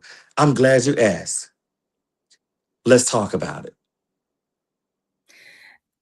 So, if, okay, once they find out that you're a mentor and they can come to you and want to participate in the program, or how does that work? So with Big Brothers Big Sisters of Metro Atlanta, say for instance, like right now for the upcoming school year, we are only providing services for sixth grade students. So with the lead mentor, they are responsible for me, I will be responsible for 50 young men who are in sixth grade. And then the female lead mentor will be responsible for 50 young girls in sixth grade.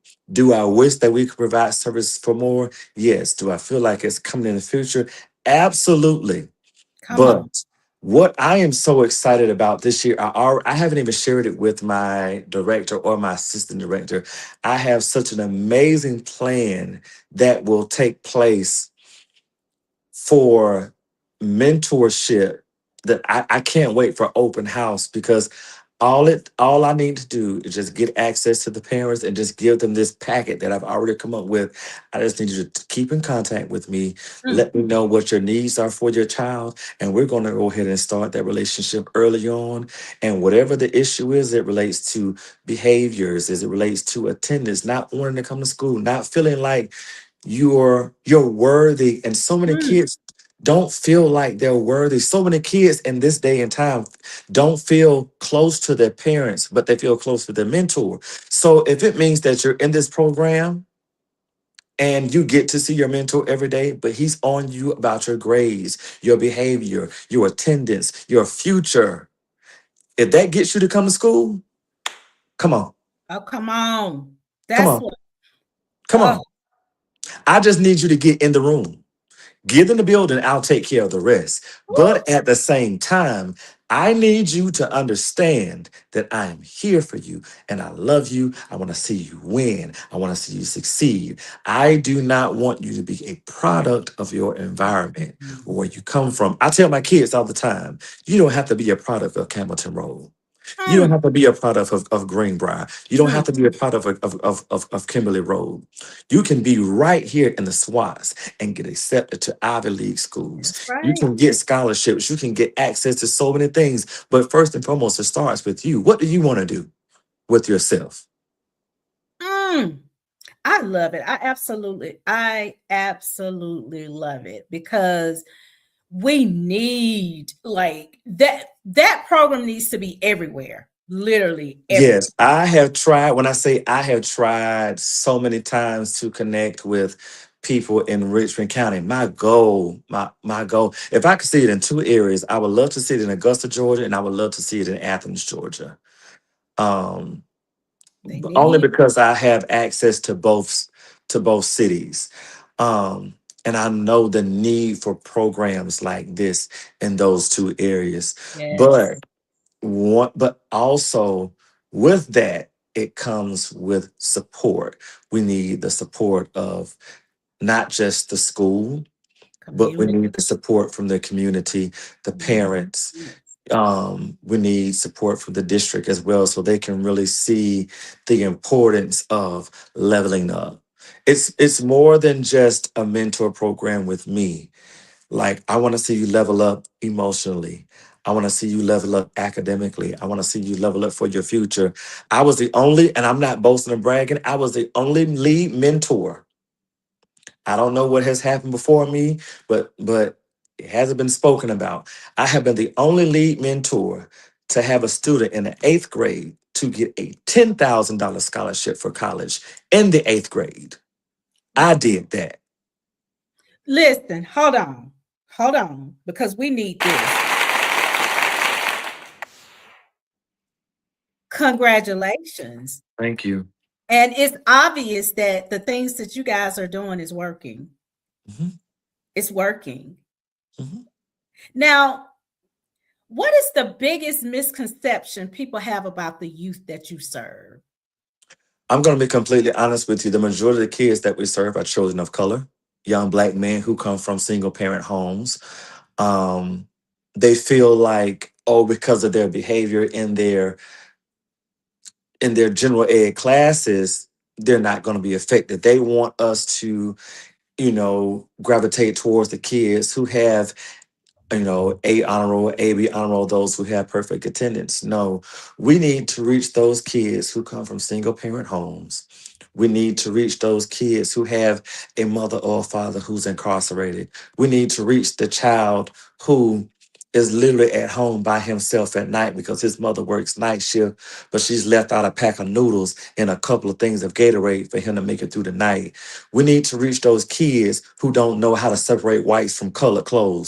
We need to reach out to those kids who don't know the importance of, you know what, I need to set my alarm for 6:30 in the morning because I need to be outside by 7:15, 7:30 to catch the bus. We need to reach those kids. We need to reach those kids who come to school looking disheveled, Mm, who are silent, who are mute, who are so afraid to even say anything about what's going on in their homes because even though they know that there's issues in the homes, they're afraid, well, if I say something, I'm going to get taken away from my mom or my dad. But yeah. can you please help me? Mm, Can you please help me? And there are so many kids who come to me and just say, can I talk to you? I have a caseload of 50, but I mentor it for the past 2 years about 65 to 70 kids because they knock on my door and say, hey, can I just talk to you for a minute? mm, I have literally taken my own money because my parents have called me and said, Mr. Jackson, I'm calling you because I know if I talk to you, you won't call defects me, but I don't have groceries for my kids. Meet me at the Walmart on Cleveland Avenue. mm, I'm taking my money.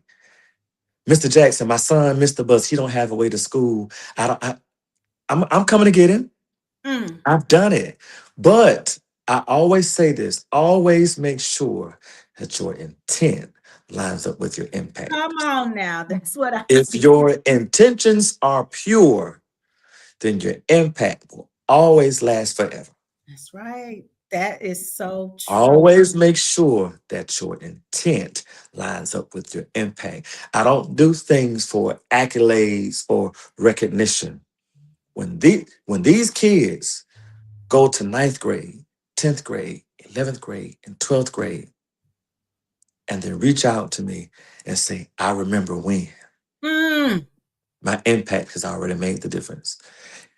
School has been out for almost a month now, and I'm still working on kids who are no longer on my caseload because they're dealing with behavioral issues. APD is coming to the home. Mr. Jackson, I need your help. And I'm showing up. But come that's on. because my intent aligned with my impact. And as long as I have breath in as long as I have breath in my body, these kids will always know that no matter what, no matter where you are, I will always be there for you because of the foundation that I set. It's not just mentorship for me. This is ministry. Mm. This is ministry. Could the pay be better? Absolutely. The pay could be better. It should be better. But when those kids reach out to me, I had a kid reach out to me today. He said, Mr. Jackson, what am I going to do now that you're not my mentor? I said, I will always be your mentor. I will Mm. always be your mentor. I said, if you need me, you call me. When you have a football game in high school, you call me. I'm showing up. When you get when you get awards for academics and attendance, you I'm call sure. me. I'm taking off work. I even in my 8th grade year, true story. It was even on our Big Brothers Big Sisters page. One of my students for a week straight, he kept asking me. He said, "Mr. Jackson, are you coming to our 8th grade ceremony? Like, will they get recognized at like something?" I said, "Yes, I'm coming every day." I'm like, "I'm coming." Now my kids know I'm cool. I'm laid back. I'll give you whatever, but I'm also stern. By by Thursday, that same kid, I said, "Boy, if you ask me one more time, I'm not coming." I said, "I told you I don't want to hear it no more." But from my understanding, that's one of the reasons why they placed me at Bunch because they said we need someone who's going to be stern. We need someone with structure. And with my experience dealing with special ed, behavioral health, and mental health, I think that's what they put me there. And I'm glad they did. I went to this ceremony on a Sunday, and I'm going to support my kids. And they get my attention and they say, so and so doesn't have anyone to walk with him. I said, no mom or no dad? They said, no. I said, I walk with him. And when I went back there, his face just lit up. He said, Mr. Jackson, I didn't think you were coming. I said, let me tell you something. I said, as long as I'm here at this school, Mm. Mm. Mm. I Mm. Mm. always show up for you. I have sacrificed many Saturdays showing up to football games, basketball games, Mm. soccer games, track meets, everything, because it's more than just a job for me. It's ministry. There's so many of those kids on my caseload who gets dropped off at that school for events and for games, and the parents don't even think to stay. So they're looking for a teacher. They're looking for someone to be in the stands to call their names. And when Yep. they see me, they know He's here. he's here. And I He's will here. always be here. I will always be present. So it's more than just a job for me. It's ministry. And I'm so thankful to God that He's given me this assignment for such a time as this. Well, Danielle actually told me about that story. Um, Ah, yeah, she did. She told me, yeah, I mean, because she speaks very highly of you. She told me about that story. That Mhm. the kid didn't have anybody and you showed up. But say he kept asking you all week, "Are you coming? Are you coming? Are you coming?" And when Uh, I tell you, Danielle has heard me on the phone with and they be like, Terrence, Rick. When I say I get on those kids, I'm like, put your pants up. but And see I'll that, do, I'm old school. yeah. We didn't sag in my day. We didn't do that. Oh, mm-mm, And I would do just like that. Hey, pull your pants up. What are you doing? Get out of there. And they'll get on out. They get on out. They'll get on out. you sound like somebody granddaddy. What you say? Uh-huh. Get out of there. You a fool. Hey, Now, you were nominated for what? match of the year. So with Big Brothers Big Sisters of Metro Atlanta with the match of the year, it's one of the awards that really highlights your work with your little with one of your students. And I was actually given the recognition for this year's 2025, 2026 Match of the Year for our Level Up program. So it was for a mentor in the school system with one of the students. And I was so thankful for the student. We'll just say his name is Broad Belt. He came to me my first year, and he was literally one of the first kids that I actually enrolled in the program. And he did such a great job. His seventh grade year, did such amazing work with academics, attendance, athletics, and even with his eighth grade year, um, athletics, attendance, overall performance in sports. He's done such a great job. And even for the sports banquet, for the eighth grade graduation, he got so many awards and recognitions for just his hard work.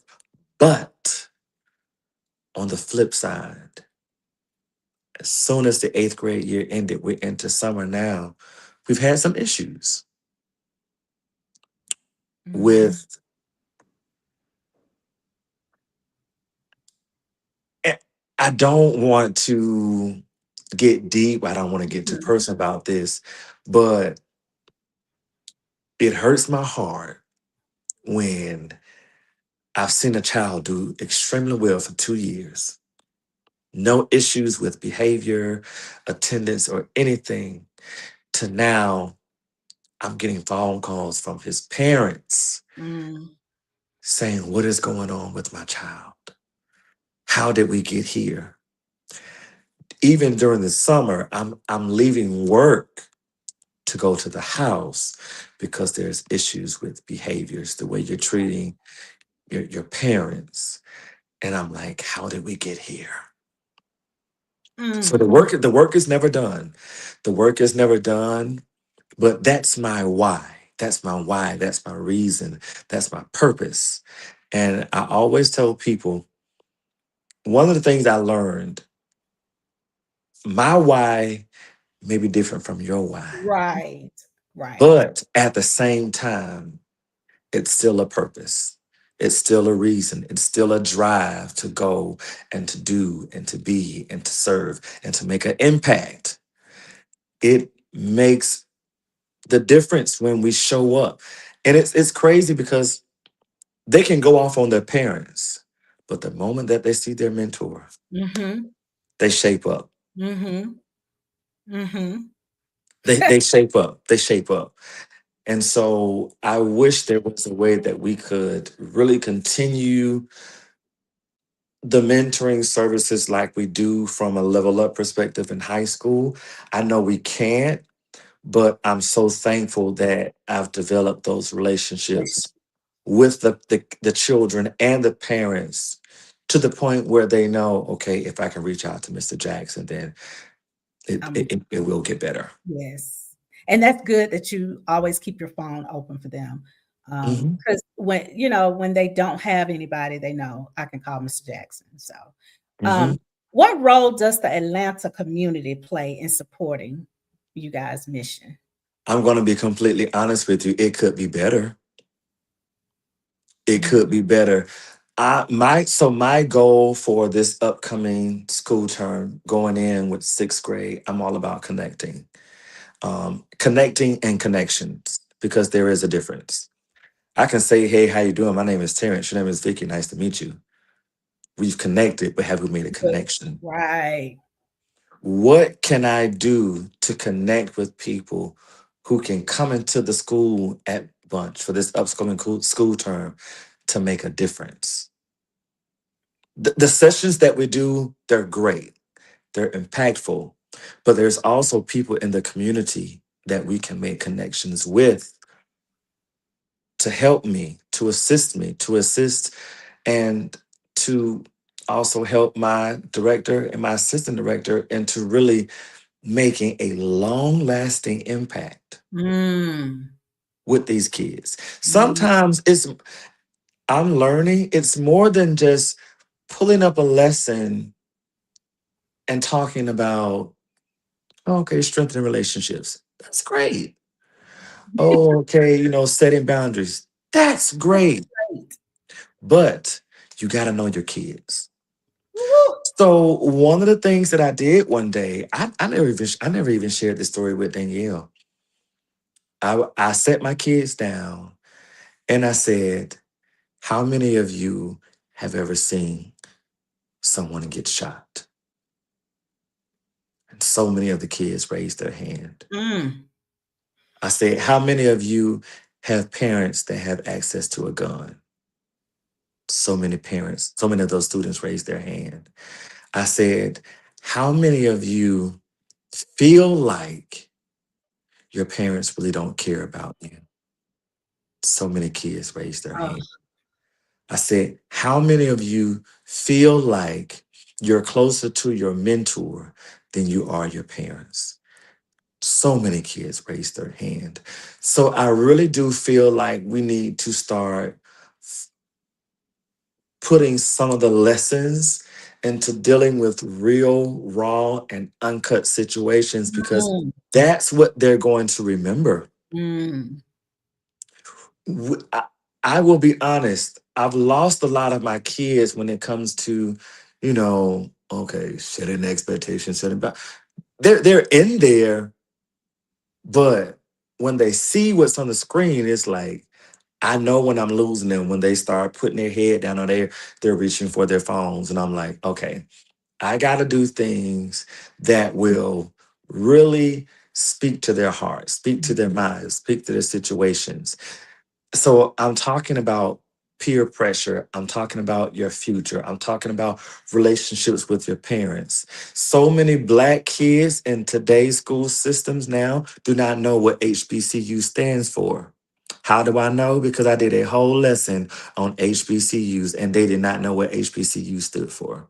They did not know that Morehouse was an all boys school. They did not know that Spelman was an all girls school. Mm, mm. But things that will stick with them: structure, importance, setting boundaries from a mentor's perspective, but also showing them, I believe in you. I believe in your future. I want to see you do well, but it starts here. For so, Mama Vicky, for some of us in that old school era, we were raised to just graduate, move out from the parents' home, and get a job at Kellogg or Procter and Gamble or Easy Go. And I was like, now, Good car. Mama Vicky, this is 21 or older, right? Yes. So when it was told to me, they was like, what, you just get grown and get a family. I'm like, hell no, it ain't gonna be me. Like, I'm looking at y'all. Y'all, you're broke, you're poor, you're miserable. You're only with this man because of what? And he's only with you because of what? So I knew I didn't want that to be me. And again, this was something that was passed down from one generation To to the the next, to the next, and so forth and so on. And I knew early on, I said, I got to break the cycle. mm. So I've officially been in Atlanta now for 19 years. It'll be 20 this coming August. Wow. And I am truly thankful. My life has not been easy. I have made several mistakes, but I can look at where I am right now currently and say, God has truly been faithful. He's been kind. He's been merciful. He has been good to me, and I am so thankful for where I am in life right now, even with my job, because this assignment that I have right now in this day and time is not just for the kids, but it's for me as well. Come on now. I love that. How can people get involved, whether as a mentor, supporter, partners, Yes, yes, yes, agent? yes. How can people get involved? They can go to www.bbbsatl.org. And all the information is on the website. We are in dire need of male mentors for our community-based program. So with the community-based program, you will have your own um, a little in the community. So you are it's pretty much on your own time as far as like how you want to spend time with that little. Now, I'm not saying this be funny, but this goes for men and women. Now, if you know you have a record, Don't go apply for this job. if you know you have a record, Don't go apply for this job. if you listen, if you know you have a record, don't waste our time. Don't get on there and apply for a big and you want to be a mentor to somebody's child and you can't be within 50 feet of children. Don't do that. Don't do that. Because the way our system is set up, get Yeah, out. yeah. And God forbid you have a warrant, we're gonna bring you in, and the APD gonna be right there. You have the right to remain silent. Don't come in here and you don't come in here and you got a record. Look, don't come over here. No, Stay. no, Why? mm-mm, We can't. no. But also with that, in all seriousness, we need people who are going to make a difference in the lives of these children. These kids, I'm telling you, because I am a mandated reporter and I work in education, these kids deal with so much. And sometimes they look at us as like the saving grace or as like the break, Yep. So I do take my job seriously. I really, really do. But at the same time, I want the parents and the children to know if I'm going to be for you, you got to be for yourself. That's exactly right. That's it. I mean, I love it because the way that you're straightforward, you cut no chase. Mhm. You're not the one like, okay, pull your pants up. No, you Pull them give up. them Pull them you up. give them that Pull them father. up. Why are we doing this? Why are we sagging? Why are we sagging? Pull them up. Uh, yes, you and we need that. We need so much more of that. We need programs like that all over because we are losing our children. Hmm. But And not only are we losing our children, but we're losing our schools as well. yes, and what are they gonna do?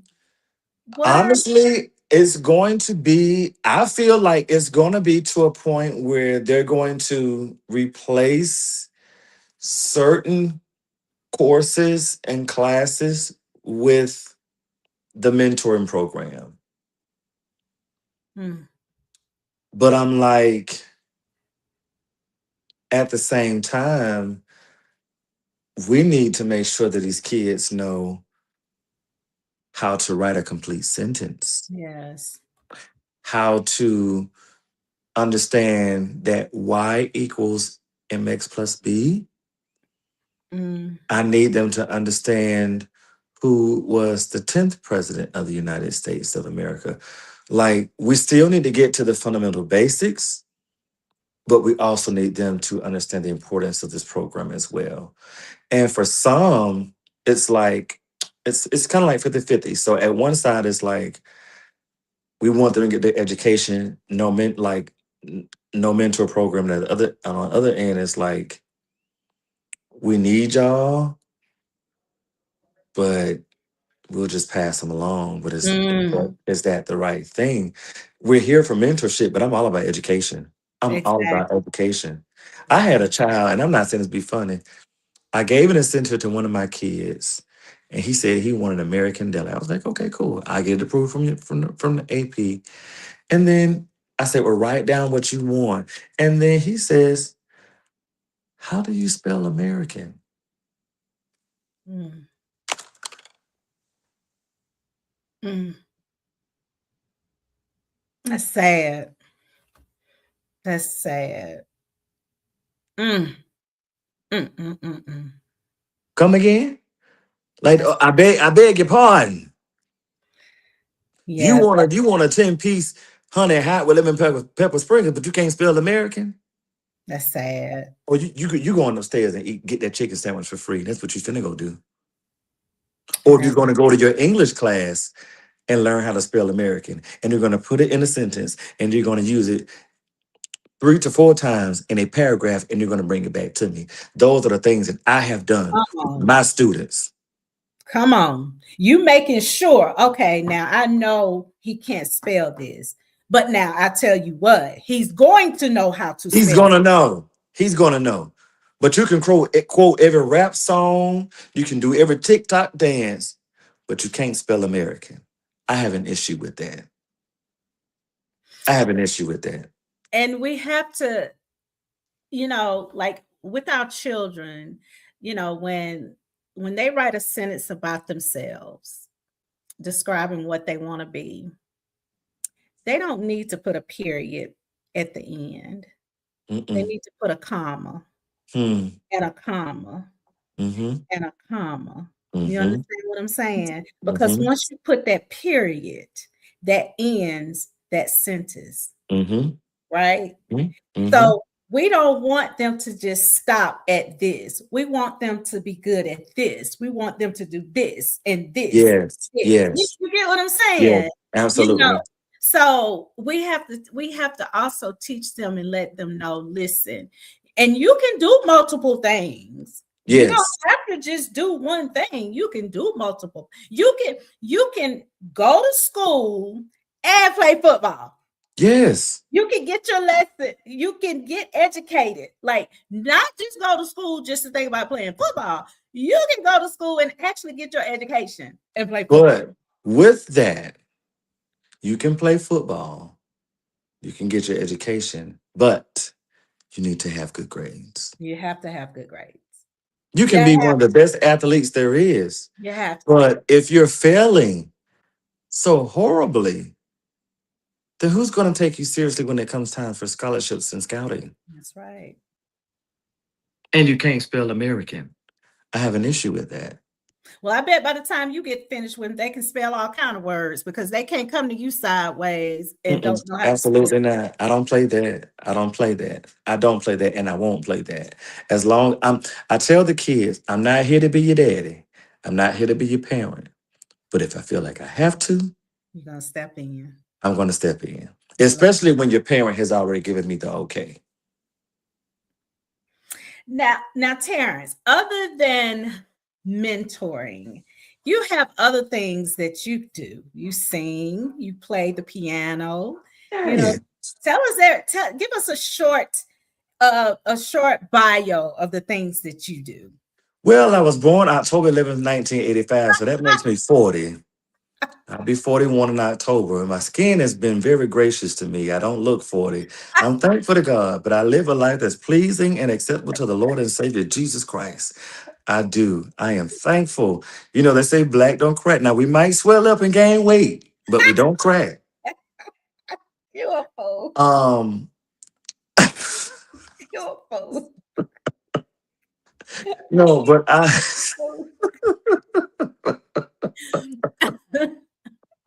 And y'all, he had a birthday party last year, and he told Danielle to make sure I was her plus one. He wanted sure did. he wanted my old self to be at his birthday party, and Sure I was did. there.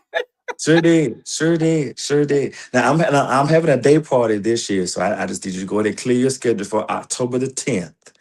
October the 10th. Clear your schedule. Clear your Okay, schedule. okay. But in all seriousness, I am a published author. I'm getting ready to relaunch my website, but I wrote a book called You Matter. You Matter is a book of 365 daily affirmations for every day of the year. It's something that I'm extremely proud of. Good for you. Um, I also have a gospel song that I came out with a few years ago. It's called More Strength. It's available on all streaming platforms. And if you want to find it, you can look it up by my name, Terrence Jackson, Terrence Jackson, More Strength. It has become like the funeral anthem on TikTok. A lot of funeral homes use it for videos and things of that nature. I'm in the process of coming out with my second single, which is Okay. called I Survived. I am Mm, in the process of coming out, getting ready to start my own nonprofit organization called the Terrence Jackson Foundation. And I'm also getting ready to start another little project called the Jackson Impact Project. My kids actually came up with that name. So I kind of want to do something that will allow me to still make an impact on the students that I have provided services to. That way they can still be connected to me. That way they can still have those resources and things that they would have had while they were at Bunch Middle School. Wow. He is listen, I don't know. You're just doing it. That's all I can say. And just Thank keep you. doing it. We need more men like you. We do. We really, Because really do. you don't even have children, correct? I You don't. My it's funny story. My younger brother, when he was born, my dad said, I had this child for you. So literally my baby brother, his phone, people think he's my child literally because there's such an age gap. I'm 40 and he's 25. oh And yeah. so when he graduated from high school, all of his friends, well, his friends that were girls, they was like, "Oh, Chris, you got a fine daddy." And they was like, "That's my daddy, that's my brother." And they was like, "My daddy over there." Like, man, your daddy like, oh, so well, he's always literally his number is programmed in my phone as son, even since he had access to a phone. So that's literally he's literally been my child. I got him ready for elementary, middle, high school, prom, graduation, all of that. He's mine, but I now have 50 plus kids that are pretty much like my sons, and I look after them. They mean the world to me, and I'm truly grateful that the parents have entrusted me to be in their lives, even now. Amen. Now, I'm going to this is in closing, my signature question, okay? Hmm. What do you want your legacy to say about the work you're doing today? He was there. He was present, and he Present, cared. and he cared. He was there. He was present. He cared, and it showed. But that all goes back to intent and impact. More so intent. He was there, he was present, he was just all of that. It's so important because when those kids come to me and they say, Mr. Jackson, can you come to my football game? Can you come to um a basketball game? Because they know, okay, my parents are not coming to this game, but if I text Mr. Jackson or if I tell him, he'll come. Here And they come. know I will. Hmm. But see, I came from a present family, so I don't know what it's like to not be present for a child. So when Amen. I hear the children ask me to show up for them, it makes me wonder what does the home situation look like. But I don't have time to get answers. I'm Right. just going to show up. I just want to show up. Well, I love your legacy question. And Terrence, thank you so much because family tonight we heard from a man who is truly doing God's work in the community. Hmm. Terrence, you're showing us what leadership really looks like, Thank you, what thank you, thank you, thank mentorship you. looks like. I appreciate it. I really, really do. I am so thankful. I am so thankful for this time. Please bring me back on within about 30 to 60 days. Um, Definitely, I got you. yes. Please bring me back on. I would even love for you to come to Atlanta and maybe do a segment here at one of our podcast stations where I live. We have Okay, a few places where you can just come and sit up shop and just go live. okay. So We'll I would set love to. Yeah, we'll get with our manager. We'll work out the details. the details. Yeah, yeah, we'll work out the details. But anytime you need Vickey P, Yes, I am one phone. yes, All I have to do is hit TJ on my phone, and all you have to do is yes, hit Vickey P. And I am yes. so proud of you Thank today. you, I thank am. you, thank you, And thank you. it's funny when Danielle, when she was like, Mama, you know TJ. I said, TJ. She said, yes, he knows you. I said, yeah, I've been knowing TJ for a while. Hmm. And then it was so crazy. I went to a whole nother city. I text you when I sent you the picture. The guy said, "You look familiar." I said, "Well, you don't." He said, are you from a?" I said, he said, "What about Lincolnton?" I said, "I got." He said, and then he said, "Do you know?" I said, "Yeah, I know them." He said, "Man, I think we related." I said, "Well, I call them cousin anyway, country cousin." I said, "Was you just gonna be cousin too? Come on, cousin." I think Okay. you were in a whole different. I was in a Oh, whole different city. yeah, you was like in a whole different city, and in some kind of way, when Lincoln came up, they asked you. Yeah, do you know Vicky? I said, "Yeah, I'm thinking our kids." He was like, "Man, we might be related." I said, "Well, just come on, cuz, come on.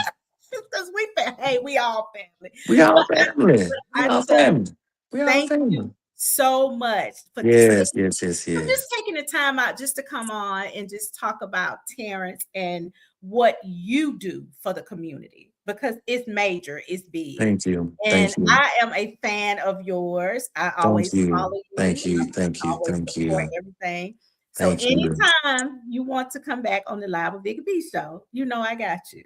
Okay, sounds good. Yeah, like I said, in the next 30, 60 days, if you just, need me to now, one of the things I do want to talk about, Okay. and I'll let you go, I do want to do a segment talking about grief.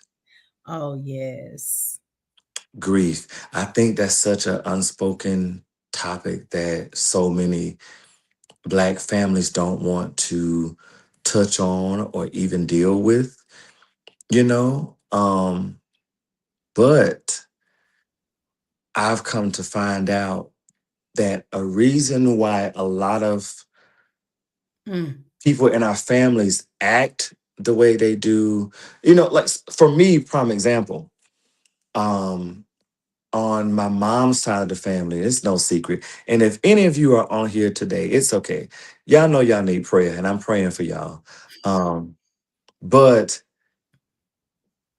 I'm wondering why this aunt that I never knew about only came home when a relative died, but my first time meeting her when I was 26. Why is that? Mm. Mm. I want to know why we could never say I love you to a man in the family without it being deemed as you being soft or you were emasculating the person that you were Mm. saying it to. Why are we here? I also want to understand, why is it that this particular relative cannot function without drinking something or smoking something? What's the cause of that? But Yeah. because we have dealt with so many unspoken issues that led to grief, that led to death, which turns into grief, that then now turns into some type of addiction. Like, Mhm. how did we get here? Yes. What type of services or support did we give to this person? But also, for so many Black families, we were trained to To not just talk keep about. going. Oh, it's okay. You're gonna be all right. You're gonna be all right. You're gonna be all right. Yeah. No, you gotta deal with that thing. And one thing I learned in therapy: give your hurt a sound. Mm. Give it a feeling. And it's okay to say, "Hey, mama, you hurt me," Mm. without being disrespectful. It's okay to say, "Mama, I remember when you said this to me when I was 10, and I never forgot it, which No. is why I don't like doing this in my adult years, which is why I can't cater to my children because of what you said to me." It's okay to say, "Hey, Dad, you Mm. drink a lot. Why?" Those Or, are great why conversations. why is it that I can't go to Uncle Otis' house? And why is it I can't take my daughters over there and he doesn't come around? Tell me why. Mm. We got to Yes. start having those issues. We got to quit sweeping things under the rug. Give the hurt a sound, give it feeling, give it emotion, because the very same thing that you want to do as far as break, they're just waiting on you to talk and to break that cycle. Yes. Somebody Yes. said, yes, indeed, we all need prayer. Yes, we do. Elaine, Elaine. Elaine, yes, we do. And the thing about it, Elaine, not to get too deep, but I also want you to understand, when you say we all need prayer, be careful of who you're Right. asking To people pray. to pray for you, Woo! because some people will say, "Hey, um, I want you to pray for me, but they will PREY on you. And then there's a such thing as trauma bonding. Yes. Yes. You're dealing with this, and then they see what you're dealing with, and then they'll get close to you to be your comfort zone, but What they're just using using you you? only to take advantage of you Do and the make you feel same thing. inferior and make you feel weak. But then they're dealing with something as well. And then your trauma becomes their trauma becomes your trauma. And now you're trauma bonded, and you're like, how did you? How did you get here? Being a fool, being a fool, Sarah, you a fool. being a fool. That is definitely some conversations we do need to have because Yes, grief yes. is, let me tell you, because when my mom passed away in 2017, I mean literally like 6 months later, my dad got sick and he passed away. So Wow. like I didn't have time to even process my mom's death because we immediately had to jump over here Mm-hmm. when my dad was diagnosed with cancer. So Mm-hmm. I didn't have time to process any of that. I didn't know how to deal with that. Lost my mom 6 or 7. It wasn't even a year later, like 9 months later, lost my dad. And neither one of them had issues like it just poof, you know. Mm-hmm. Now So I'm gonna ask you this, not to cut you off, not to get too deep. mhm. Have you dealt with the death of your mother? Honestly. I have. I have. Mhm. I've dealt with the death of my mom and I dealt with the death of my dad, but I could, of course, I didn't do it alone. Mhm. It took a lot of praying and grief, therapy. Yes. Um, Yes. I'm a Black woman that was not afraid to go and go to grieving counseling because I knew I needed it. Hmm. And that was the best thing that I could have done for myself, And literally. going to seek counseling does not make you weak. It does Right, not make you crazy. It right. puts you in a place of acknowledging and Yeah. recognizing, hey, something is wrong, something is Yeah. off. And if I don't deal with this now, Yes. then I'm fearful that I will not be my normal Right, self in the right, days and the months and the weeks to come. right, right. So I'm mature enough to say, hey, Hey, something's not right. it's not Help, right. help Right. me before I'm not able to help myself. And if I have small children, I can't help them. And if I have a husband or a wife, I can't be Help. loving to them. I can't be there for them emotionally, mentally, physically, because I'm dealing with this. Yeah. I need someone to help me. Yeah. And that's the main thing acknowledged, but Hmm. I knew immediately, like I Hmm. was an emotional, because the family, we're big on family, Yes, we're big yes, on family. yes. And it was devastating. Like Yes, yes, to yes. lose one and then to lose the other. Like I felt like I know I'm not gonna be able to. But then eventually it got better. And the thing that I do know that my mom and dad did not want me to be like that. Mm-hmm. My mom and dad want me, I know they wanted me to go on with my life and be Yes, happy. They yes. wanted me to be happy. That I had to find that happy place though, because Mm-hmm. without them, I didn't think that I could. I literally didn't think that I could go on without them. Mm-hmm.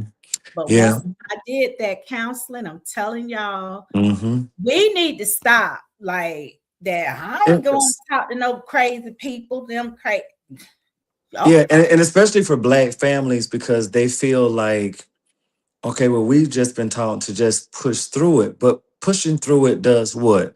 It causes you to deal with other addictions like drinking, smoking, and Mhm. sometimes people cope. And there are so many addictions that people deal with when they go through situations. It just doesn't always has to be you drinking or smoking. Eating, You can have a eating eating. disorder. You can have a sexual disorder. You know, Yeah, you feel like the only way to cope with pain is sex, yeah. the touch of Mhm, someone, the intimacy of mhm, someone, your mhm. home, not keeping your home clean, becoming Not a hoarder, sleeping. and Not not sleeping. So many other things.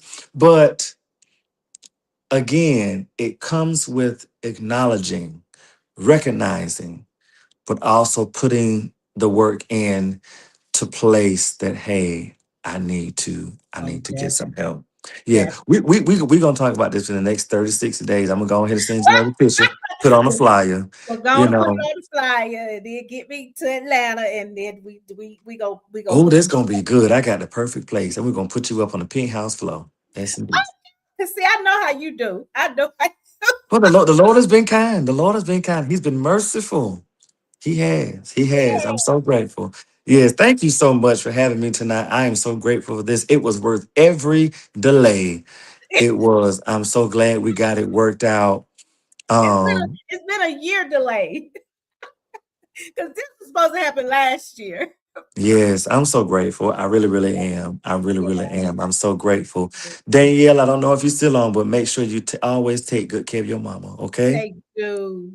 They Always do. make sure you take good care of your mama. And to anyone who's listening tonight, before we end this, I just want you to know, and I always tell this to my kids, if you haven't heard it today or if you haven't heard it in a while, I want you to know that you are loved. I want you to know that you are valued. I want you to know that you are appreciated. Mm, I want you to know that you are loved. that's the main Whoever's thing. on here tonight, there are so many people in this world that are living, but they don't feel like they're living. They just feel like they're Mm, existing because they don't feel like anyone loves them. I want you to know tonight that you are loved. I want you to know that you are loved by me, and I don't even know you. I don't even know your name, but I want you to know tonight that I love you. I want you to know that I appreciate you. I appreciate the work that you do on your job.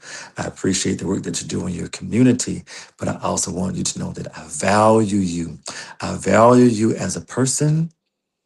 I value you as whatever you may serve in your home, in your job, in your community. And I'm so thankful for the work that you are doing. Continue to keep the work going, keep it consistent, keep it going because someone needs you. It may not be a child, it may be your next door neighbor, it may mm, be your coworker, but someone is depending on you. They're mm, depending on your presence. They're depending on your words. They're depending on your strength. And if I can do one more thing before I go, I just want to speak life into someone to let you know that you do have purpose. mm, mm. You do have purpose. You do have purpose. And if this applies to you, you can put your hand on your chest right now, wherever you are, and say, my life has a purpose. Ooh, my life has a My purpose. life has a purpose. Yes. You do. As long as you can inhale and exhale, your life has purpose and meaning because Come you're still here. You're still here. God's not done with you. on. God's not done with you. So why should you be done with yourself? Mm. That's where that period doesn't end. It's comma, comma, comma, comma, comma. Come on now. There you go. Yes, well, TJ, thank you so You're much welcome. for Yes, coming indeed. on, and we will Yeah. be chatting. And Yes, I gotta go to bed. I gotta go to bed and lay down and drink my Metamucil. I done got in my 40s. Now I gotta drink my Metamucil. So such a fool. Thank you so much, TJ, and we'll be you're chatting so we welcome. can set everything up. Okay, thank Okay, you. sounds good. All right. All Bye-bye. right, bye bye. You guys, that's the type of interviews that I wanted to have tonight. Two people from two different walks of life to bring two different stories, two different meanings. Listen, if you didn't get anything out of these interviews tonight, I don't know what to tell you, okay? Because when purpose meets, listen, let me tell you this.